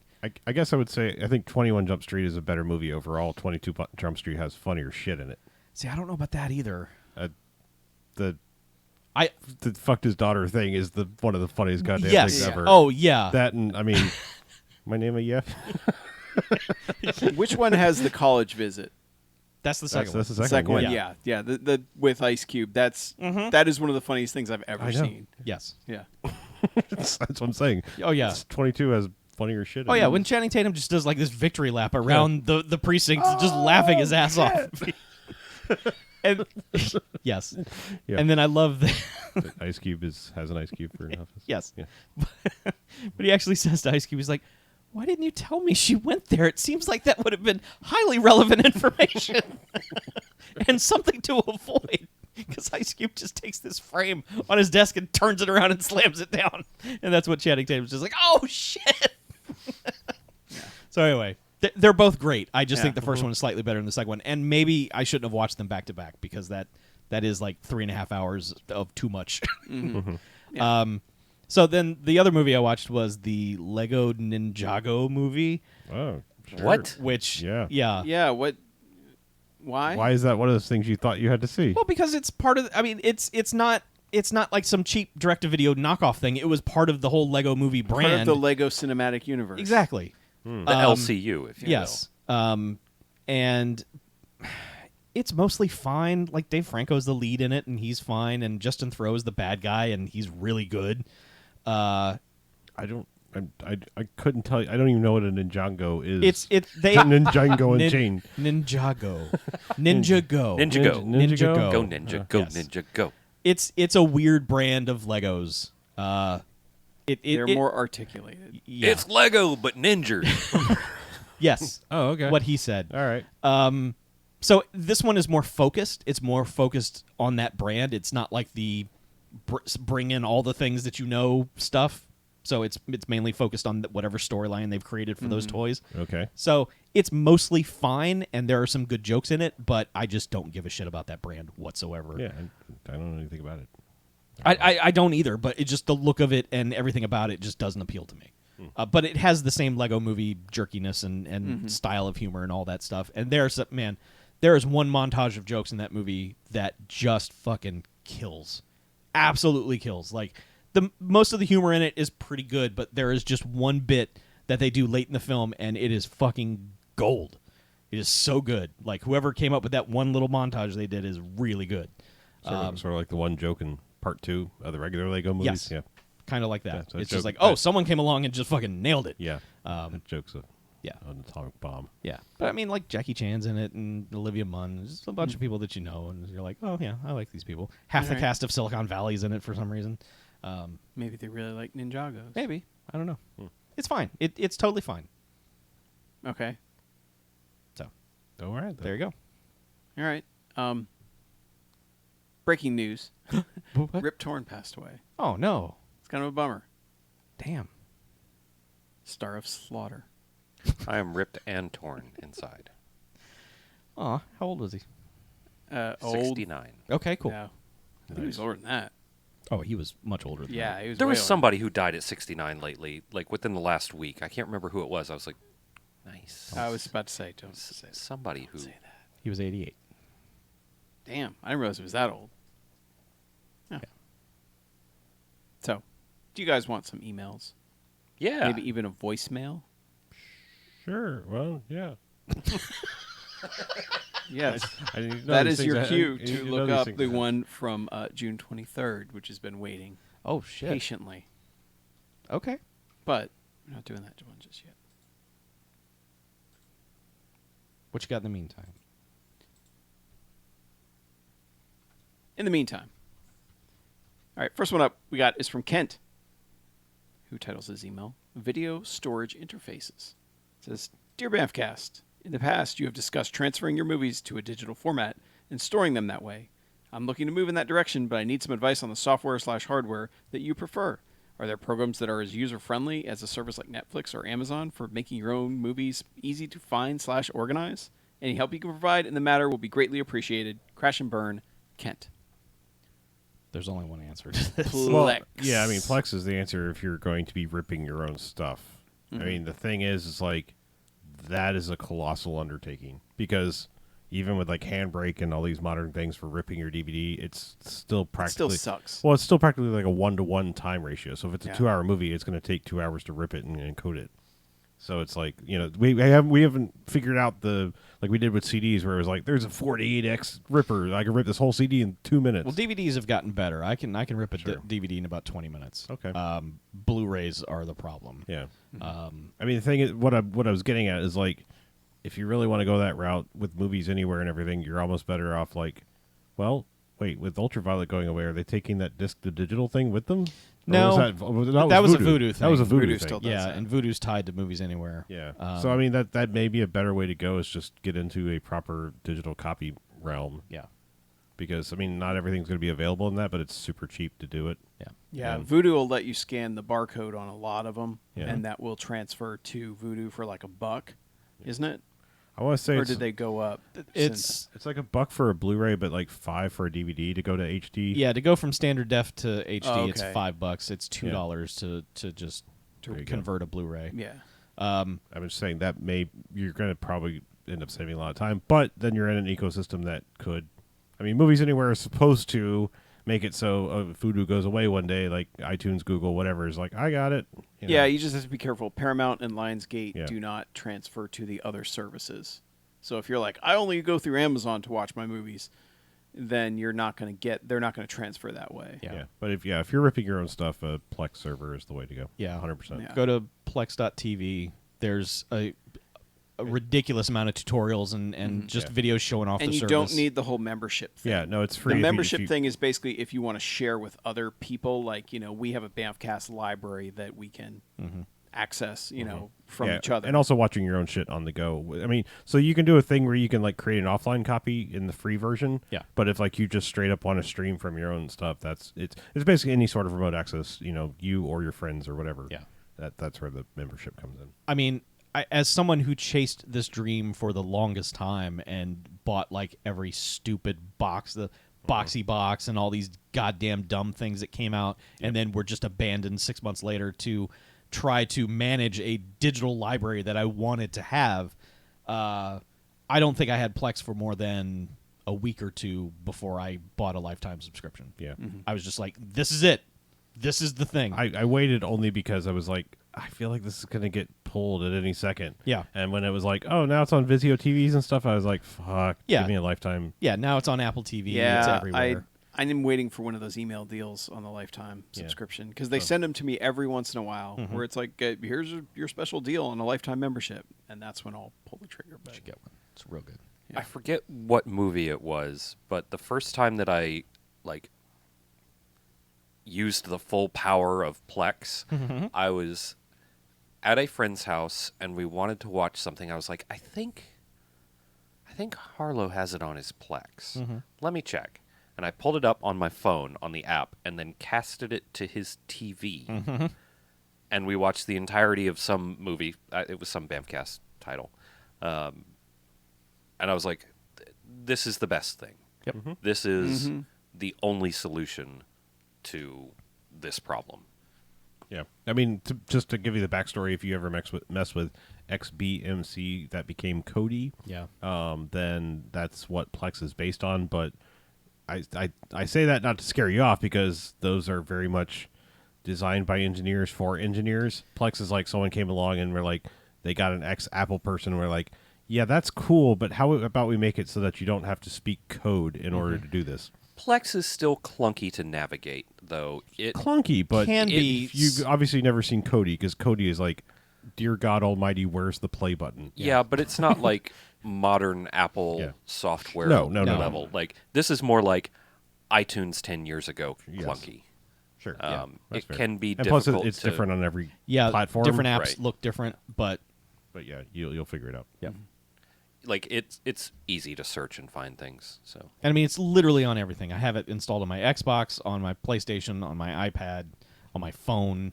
I can access watch it at movies work. anywhere. Yes, without having movies anywhere. Yeah. But last thing I'll say is that it is not the one. It's not the total solution that you need. You will have to do something like Movies Anywhere or something like that. Yeah. There is no one solution fits all Yeah. thing to Yeah, I this. mean, you will other just than- have to have a small collection of apps where Yeah. all your movies live. Other than like getting into actual piracy, which we're not advocating, No. it's like because like you know, It's almost like it's almost easier to just buy Yeah, the shit. that's what I like, mean, yeah. Especially like the all these services and Movies Anywhere, especially, have just made it so much easier to be like, let me just get it here. yeah. Well, to be able to stream your content on something like that, yeah. To be able to have your content in a digital format that you own they seem to make it pretty difficult. Yeah. Yeah. Yeah. Yeah. Anyway, moving on. This one came from the Patreon page from Nathan Mills, who said, gonna leave this picture here. No reason. Just, yeah. And it's the poster for Screamers starring Peter Weller. Oh, Peter Weller. Yeah. Captain Charisma, Peter Weller, Yeah. wielding a shotgun. Yeah, I've seen bits of that. It's like Peter Weller does Tremors, basically. Yeah, but on an alien planet, like Starship Trooper armor and stuff. and I believe it's another movie in the Soldier Blade Runner universe. Oh, really? Yeah, okay. I think so. I think it's got some weird tie to that. Okay. I think. I thought you guys did Screamers. No, we never did Screamers. Okay. I No, don't think we so. have not done Screamers. All right. Screamers is I can attest to that. all right. I saw it when it came out. I haven't seen it since. It's Yeah. all right, as I recall. All right. It's got Peter Weller. It does, doesn't it? There's always that Peter Weller. It's funny that he waited till like Star Trek to actually show some emotion. One day we'll go back to the Weller. Good. I just love that they use that soundbite of him actually emoting in the Star Trek pinball machine. Oh, really? Yeah, of him just screaming at Captain Kirk like, "Who's gonna save us? You!" That's like yelling at you like 18 times while you're playing that. Yeah. While you're trying to hit the goddamn ship in the middle of the table. The Vengeance. Mm-hmm. Yep. Do you guys want a voicemail? I would love a voicemail. Yes. Hot damn. Is this the one from June 23rd? It is. Hey, BMFcast. It's Mike from Pittsburgh. I haven't called since about 2015 because I started my own podcast. Didn't want to give too much business to the competition, you know. So that podcast lasted about 3 years. It was fun. And now I'm back. And I'm just so glad that you're doing all this stuff and doing even more stuff now than you were the last time I looked. Anyway, I want to recommend something I listened to. I think I recommended to you in 2012 or so. You still haven't done it, for God's sake. It's called The Killing Grounds. It's also called Children of Wax. It's got 2 titles. It was filmed in Bulgaria. It has Udo Kier. It has Armand Assante. It has Daniel Bernhardt, the guy who was in the later Bloodsport sequels, or maybe it was the later Kickboxer sequels. It's about a gang war between the Turks and the Nazis. The Turks are played by Daniel Bernhardt and Armand Assante, and they do American accents. The Nazis are played by Bulgarians, and they generally don't talk. It has just imagine the accent involved in this. It has all the accent you could ever want. It has a serial killer as well, just kind of popping in and out. That's Udo Kier, by the way, and yeah, I think you'll like it. Crash and Burn, sent from my Samsung foldable phone, you know, the one that's never going to come out because it breaks as soon as you start using it. Sent from that. Okay, check it out. Good sign off. Thanks, Mike. Okay. Well, you mess with the best, you die like the rest. Yeah. R.I.P. Hail to the kings. Forgotten failures. Us. Even bigger fans of Megaforce. Is that possible? Yeah. Okay. Yeah. They loved Megaforce. But Okay. I love Megaforce. yeah. I love Lamp. Yeah. But thanks, I Mike. love Carpet. Udo Kier. Are you just looking at BMFcast movies and saying What? that you love them? I love Megaforce. It's a good movie. Especially at the end when Barry Bostwick does a barrel roll with his motorcycle and then gives the thumbs up. Yeah. Yeah. Yeah. Sorry we killed your podcast, Yeah. you know? Yeah. We can't help it. R.I.P. in peace. Yeah. That's what happens. Don't come at us. Yeah. We ate it. Yeah, or we'll tweet at you again. So, Oh, he left something out. what's that? He left out a detail he maybe should have mentioned. Uh-oh. It was written by Menachem Golan. Oh, well. Yeah, that's a big That's a very that's a important. big detail there. Yeah. Oh. Udo Kier and Menachem Golan. Yeah. Yeah. Is it a Golan Globus production? Oh no. No. This is 2007. Oh, wow. Oh, Yeah. I didn't know Menachem You know, Golan was you know still who alive. it really needs in it? Til Schweiger. It should have Udo Til Kier Schweiger. and Til Schweiger. And Jans. No. I would listen to that podcast. Til Schweiger and Jens. I appreciate that my Udo Kier and Til Schweiger are significantly more German than my Jans. Yeah, your Jens is always Swedish. I know. And Jens is not Swede. That's why I don't it's so understand. funny to me. It doesn't make any sense. It's offensive. I don't know what you mean. And Jens has such a minuscule accent too. That's Yes, it's gentle. It's There- a gentle accent. there are many reasons that they my call him Gentle Yin. there are many reasons for that my fuck's sake. Jens impersonation tickles me so. Yeah. All right. Last one we got here is from Taylor from Seattle, who titles this email "Bad Opinions." Well, Hey, we man. got some. Yep. Hey, BMFcast. Hey. In the past, I mentioned my brother-in-law, who won't watch any movie made from before the mid-'90s or so because, quote-unquote, they look old. Oh, this guy. Y'all were filled with as much confusion and rage as I was. Mm-hmm. Well, wait until you get a load of what he said today. He won't watch anything with Keanu Reeves. Nothing. He thinks Keanu is terrible and without merit, and when Keanu got huge cheers at E3, he thought it was the crowd being ironic.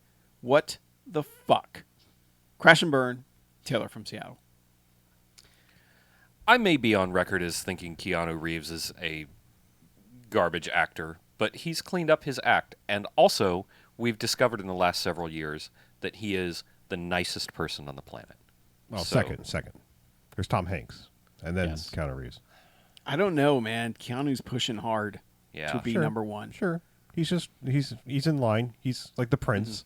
Tom Hanks is the king. He's the heir apparent to the throne of Yeah. nicest guy in Well, Hollywood. The thing about Keanu is like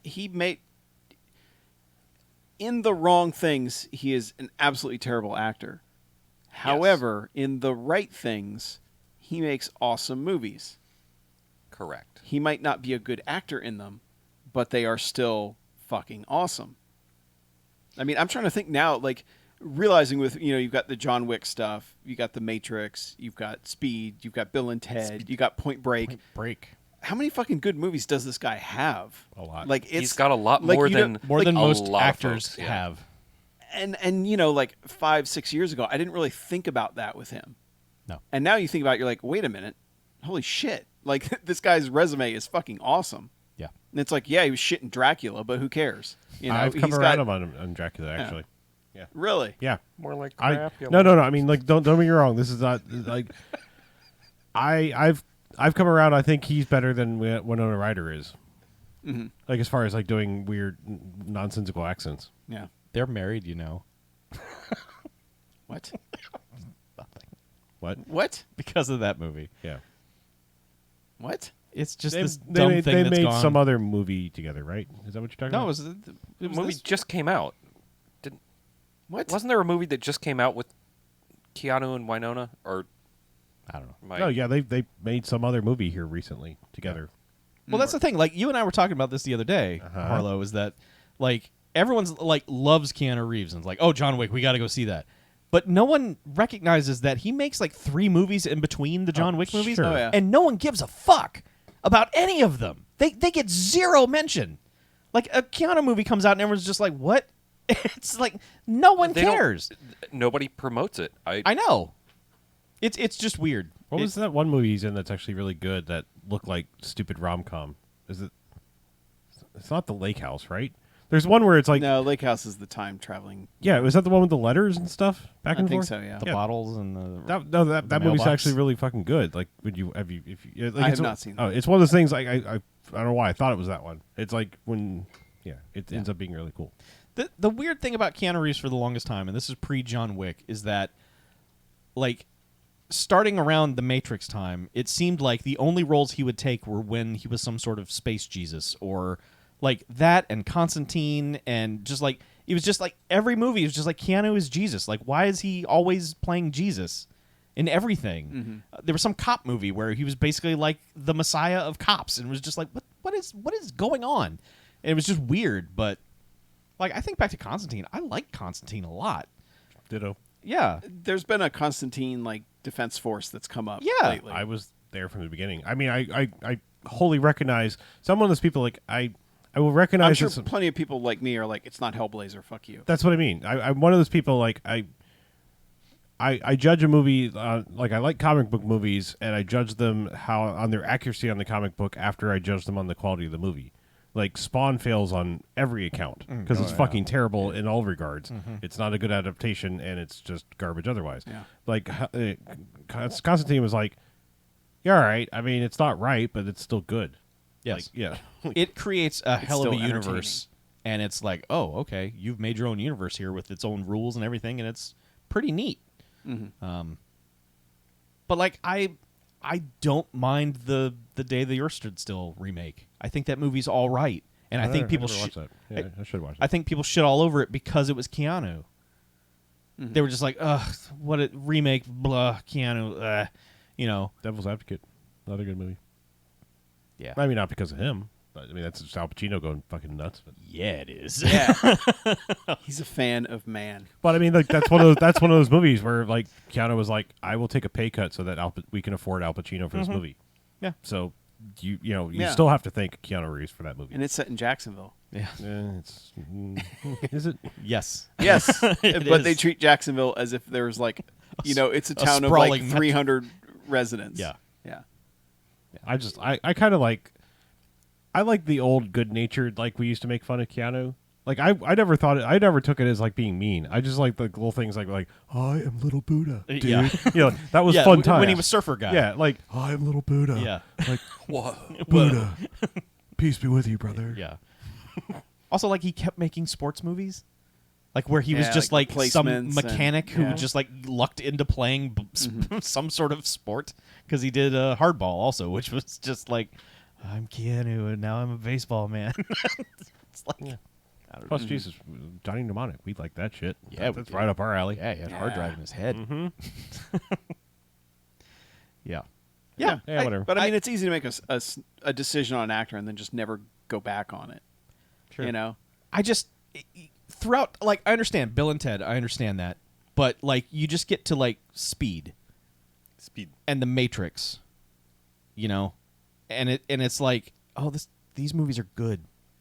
Like if you watch Speed, Keanu Reeves is doing most of his own stunts in that movie, and they are trying to fucking murder him, and he is so on board with it. I mean, like it's, I don't know. Yeah. The dude's had a career. I think he has redeemed it in a lot of people's eyes by doing the John Wick movies, and then because he's back in the limelight, people are like, "Oh, you're a really nice guy." And some people just haven't caught on to that, I guess. Yeah. But he also has all this tactical training, which means he could literally murder you at any second. But he would apologize immediately afterwards. Yeah. But yeah, if you were right now denying yourself the pleasures of John Wick, you're fucking you lost. deserve your fate. Yeah, you suck. Like, yeah. As much as I've said, there are people I don't like. It doesn't stop me from watching movies. Of them, generally speaking. Yeah. I mean, there's still people I'm like, when they show up, I'm like, fuck, here we go. When are you going to ruin this? But, Oh, what's that one guy you really hate that was in Pacific Rim? Clifton Collins. Yeah, Jr. Clifton Collins Jr. Yeah. I was like, there are I certain love how people- much you hate Clifton Collins Jr. He's generally terrible. Yeah. Generally, and I say generally because what did I see him anywhere he was okay? Yeah, it was something just recently. Ballers. Yeah. He was good on Ballers. Yeah, he was. Yeah. But I just find it funny when people like apply their opinion to everyone. Like him thinking like, well, people are clapping for Keanu ironically. And it's Yeah. like, no. Like your opinion is not universal. It's not like, okay, I've decided Keanu sucks, so everybody should just follow along. Who does he think is going to see all the John Wick movies? Yeah. Those movies are making billions. They're going to see it ironically. Oh, well, that'll show them. Yeah. Well, they're More like John Dick. I don't know. Your brother, I mean. You are right. Yeah. That second Keanu Reeves Winona Ryder movie is called Destination Wedding. Yeah, from it is. 2018. That's why they're married. 2018 Destination Wedding.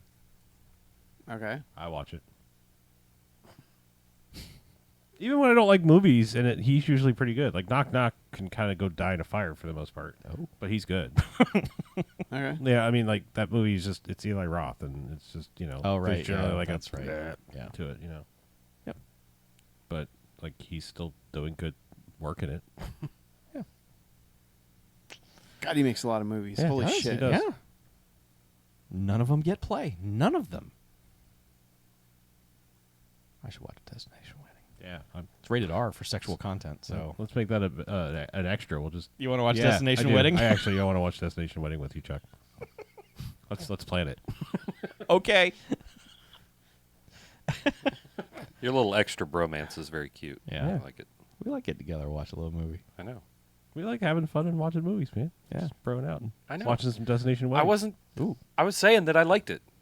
Jesus. it's in a movie called Rally Car. Hell yeah! Where he's in a rally car. Oh man. I forgot he was in Scanner Darkly too. Yeah. So was Winona Ryder. Yeah. Oh. Bum, bum, bum. So anyway, Yeah. people want to get in touch with us. How can they do that, BJ? Through the internet is probably the best way. You're going to need to be more specific. Our IP address is 1 127.1.1.1. 127.0.0.1. One. Yeah, I just looked it up. It's 192.168.1.45. Okay, great. Yeah. Try that out. Yeah. Yeah, we're already hacked. But if you actually want With our local IP addresses, yes. if you actually want a way to contact us, go to the website bmfcast.com. Look at the buttons on the right-hand side. It's got all of the links to all of our socials. If you would prefer me just tell them to you, email us bmf@bmfcast.com or give us a phone call like Mike from Pittsburgh did, 9105-JOCKS-BMF or 910-556-9263. Call us, email us, recommendations, etc. Tell us what you like. Tell us what you don't like. Nope. Just tell us what you like. Tell us what you like. Tell us what you really like. Yeah. Yeah.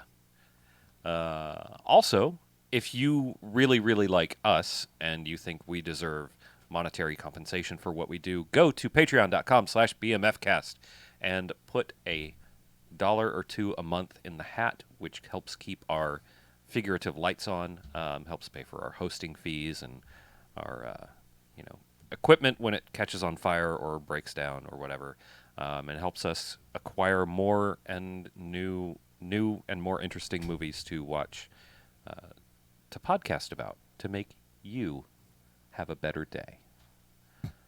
Also, I think we are running just about out of shirts. We're pretty close to the end. We have a limited supply left. Yeah, we have a limited supply left. So bearsuitstudios.bigcartel.com. Get yourself a shirt while they still exist. They're the limited 25th anniversary or whatever. Beautiful silver print shirts. They're very soft, very comfy. Put one on your body because it deserves it. And The shirt or their body? Both. yes, Both. The shirt deserves your suppleness. yes, From our bodies to your No, no, no. a supple shirt for your Well, supple bod. our bodies will put the thing in the thing and send it to them. Okay, technically. Yeah. We're not putting the shirts on first and then mailing them out. I mean, we can if you want us to. We could each take turns wearing it for Yeah. as a night shirt, No. and then It's a night shirt. Yeah. Ew. yeah, so it'll be That's like the most dirty. well, that one girl is selling her bath water, so I figure No, we could. someone DNA tested that water. There is no human cells in That that was water. on 4chan, so take that with a grain of I know. fucking Yeah. salt. I think that whole story. there's So Salt, someone you're was, getting salt, someone too? was like, it's very. Someone commented on it. They're like, well, that's smart of her because they could probably clone and get all her genetic information. Yeah, exactly. Yeah, Yes. okay. They can Right. easily Okay. get her Yeah, genetic like- profile. Okay, sure, right, yeah. Well, we're going to reconstitute and get her Okay. ATM code. The internet was a goddamn mistake. Like connecting all of us together, bringing everyone into one place was a fucking mistake. Should have never done it. That's true, yeah. It is a hilarious mistake sometimes. I enjoy the Just story like- from just afar. like- Anyway, people. anyway, BMF bathwater on sale soon, and No. BMF pre-worn shirts We on don't sale bathe. soon. What the fuck? No, You we're talk- filthy it's sons a of lie. We're doing BMF bath salts. Okay, Yeah, all right, yeah. Yeah. Yeah, we are. pre-smoked bath salts. Yeah. No, just bath salts No. for your baths. Like, Oh, yeah, the old school kind. I could do that. Yeah. I could The do kind that that makes pretty you easily. bite cops. I was thinking No, about no. making soap, Oh, Okay. like learning to make soap. Well, I got some fat if you need it. Buy our soap made from our own fat. Right. If you think BMF soap would be interesting, email us with the flavors of soap that you would like. Ew. we adipose this question to you. Oh. Nice one. I like it. Oh. I like it. Yeah, BMF@BMFcast.com. Tell us your preferred BMF soap flavors and what they would smell like. Yes. Please write in with all your favorite soap I am flavors, curious about that. and we will make them. Okay. I might. I've been wanting to try the, a couple methods of soap making that I was looking at online. So Who are you? I contain multitudes, you uncultured swine. Oh, I'm sorry. It's a polymath soap maker over here. Yeah. I make things from time to time. Yeah, okay. You don't know me. I apparently know. Anyway, let's get out of here, shall we? Okay. I'm Harlow. I'm Mackie. I'm BJ, I'm Chuck. and this is BMFcast out. Who are you? Bubble bath. I was thinking about making soap. All right. Well, If sure. people give me some good BMFcast soap ideas, I will use those ideas when I make some soap and might send them out. All right.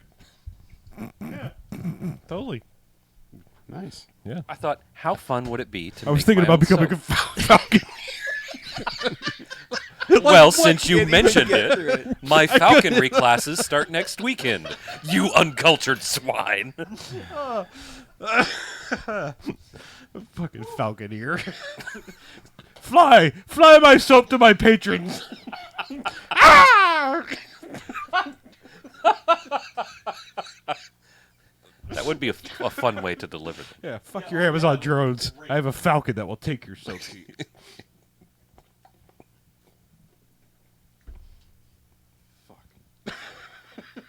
Take flight, Ad Astra. Deliver thee thine soap. Ed Astor? What is your falcon's name? What?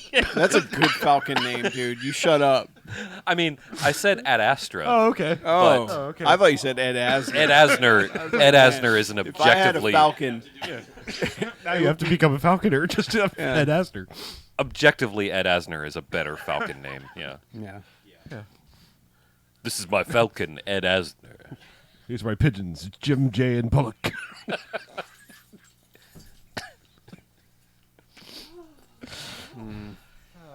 Anyway, let's please shut this down before I Aw. lose the rest of what's left of my mind. Well, Yeah, good there's not night, much everyone. Mhm. Glad you got some jokes right at the end. Yeah, finally. All right. Have a good one, all you folks out there in internet land. We'll see you next